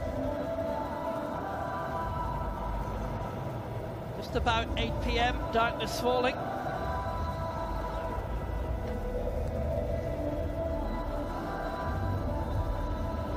And a day of history for very many. Kashfali taking the men's 100 metres T12 final. That world record. Yeah, world record for Kashfali in that one. Kuno, very impressive run for him, 11.01. And Kesley Teodoro with a bronze medal with only 1/10 of a second, separating second and fourth. Ola Comerford winning the women's 100 metres T13 world title.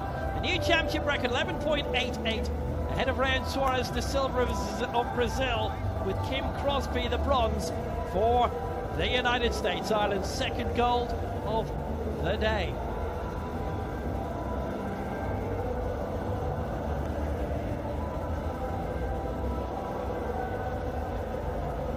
Absolutely no surprise in the winner of the men's long jump T47, Robael Sol Cervantes, taking it with 7 meters 57. We hope that hip flexor gets better.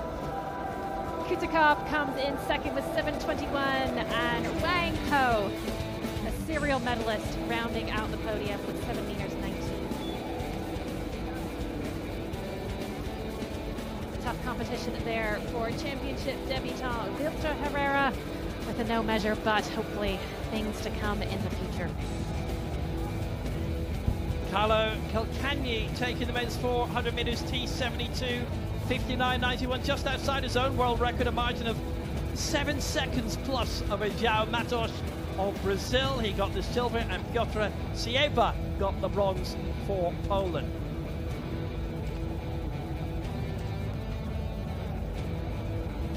Magdalena Andruskowicz in the women's 400 metres T72. She picked up the gold medal. Overgaard with a lifetime best, being moved up into third and second position. And Tortosa Villa, who was disqualified after finishing third, so she misses out on a medal. And Almeida dos Santos, at 59 years of age for Brazil, gets elevated into the bronze medal position, having finished fourth originally.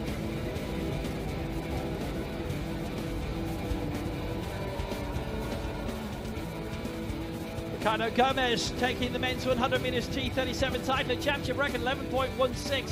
Brazil 1-2, Christian Luiz getting the silver, and Santiago Panomo, who led for a little bit, in third for Indonesia. Another major championship medal for him, but Brazil gets the 1-2. And Ricardo Gomez takes his 4th world title in a row, the Paralympic champion as well. Having lost his championship record to Ryan Medrano in the heats yesterday, Jaden Blackwell struck back to take the championship record and the gold, 10.70. Medrano yet again silver behind Blackwell, 10.90. Thomas Young, the European champion from 2021, also the gold medalist from 2020 at the Paralympics, a bronze for him, back on the podium, 10.98. Marcel Hug, a champion again in the men's 5,000 metres T54, and a championship record as well. That stood for 12 years. 10 minutes, 3.64 seconds. Gold for Switzerland, like Catherine de Bruyne this morning. Thibaut Darrow gets his first ever championship medal as silver for France, and Putera Kongrak of Thailand, a bronze. That's his first ever world championship medal. Hannah Cockcroft, she now is a 29-time major championship winner, a British clean sweep. Cockcroft won a Denigan 2, Andre 3, and a championship record for her in the women's 400 metres T34. Luca's 34 now, by the way. Natalia Kobzar's added the World Championship medal to the Paralympic medal from last year. She has both now, having won the Worlds back in 2019 as well. Season best for her. Slanova picking up a silver with a season best also. And Cheryl James picking up the bronze medal, 106.21 for her in third place. Women's 400 metres T37 final. So Brazil, with that great success from Ricardo, they have 3 gold medals now, 10 medals in total. Algeria with success earlier in the field. Switzerland through Hug and De Bruyne, they have 2 golds. Ireland through Greta Strejmakita and Orla Comerford have 2 golds as well. The Dutch succeeding yesterday morning, including Roerda. The United States get their first gold through Jaden Blackwell in that 100 metres T38. Great Britain with that clean sweep, led by Cockcroft. Young taking a bronze as well, alongside Andre and Denigan. Japan, India, Bulgaria, Colombia, Peru for the very first time in their history with the medal, and it's a gold through Neri Mamani. That was this morning, historically, in the women's 1500 metres T11. And Australia picking up their first medal as well with the silver. France with that magnificent bronze medal, silver medal indeed it was, behind Marcel Hug. A first ever medal in a glorious career for Thibaut Darrow. Indonesia through Panomo taking bronze in the 100 metres. Ecuador as well. Rodriguez looking really good for them. Mauritius have their silver, medaling for the 3rd championships in a row. South Africa just now through James. They have a bronze, along with Thailand and Tunisia. Quite a few of those medals making history in New Delhi. That's just about it for tonight, I would imagine. From Will Downing, Tulson Tolan and Steph Reed. Until tomorrow, 9 a.m. New Delhi time. For day 3 and more spectacular action from these World Paralympic Championships.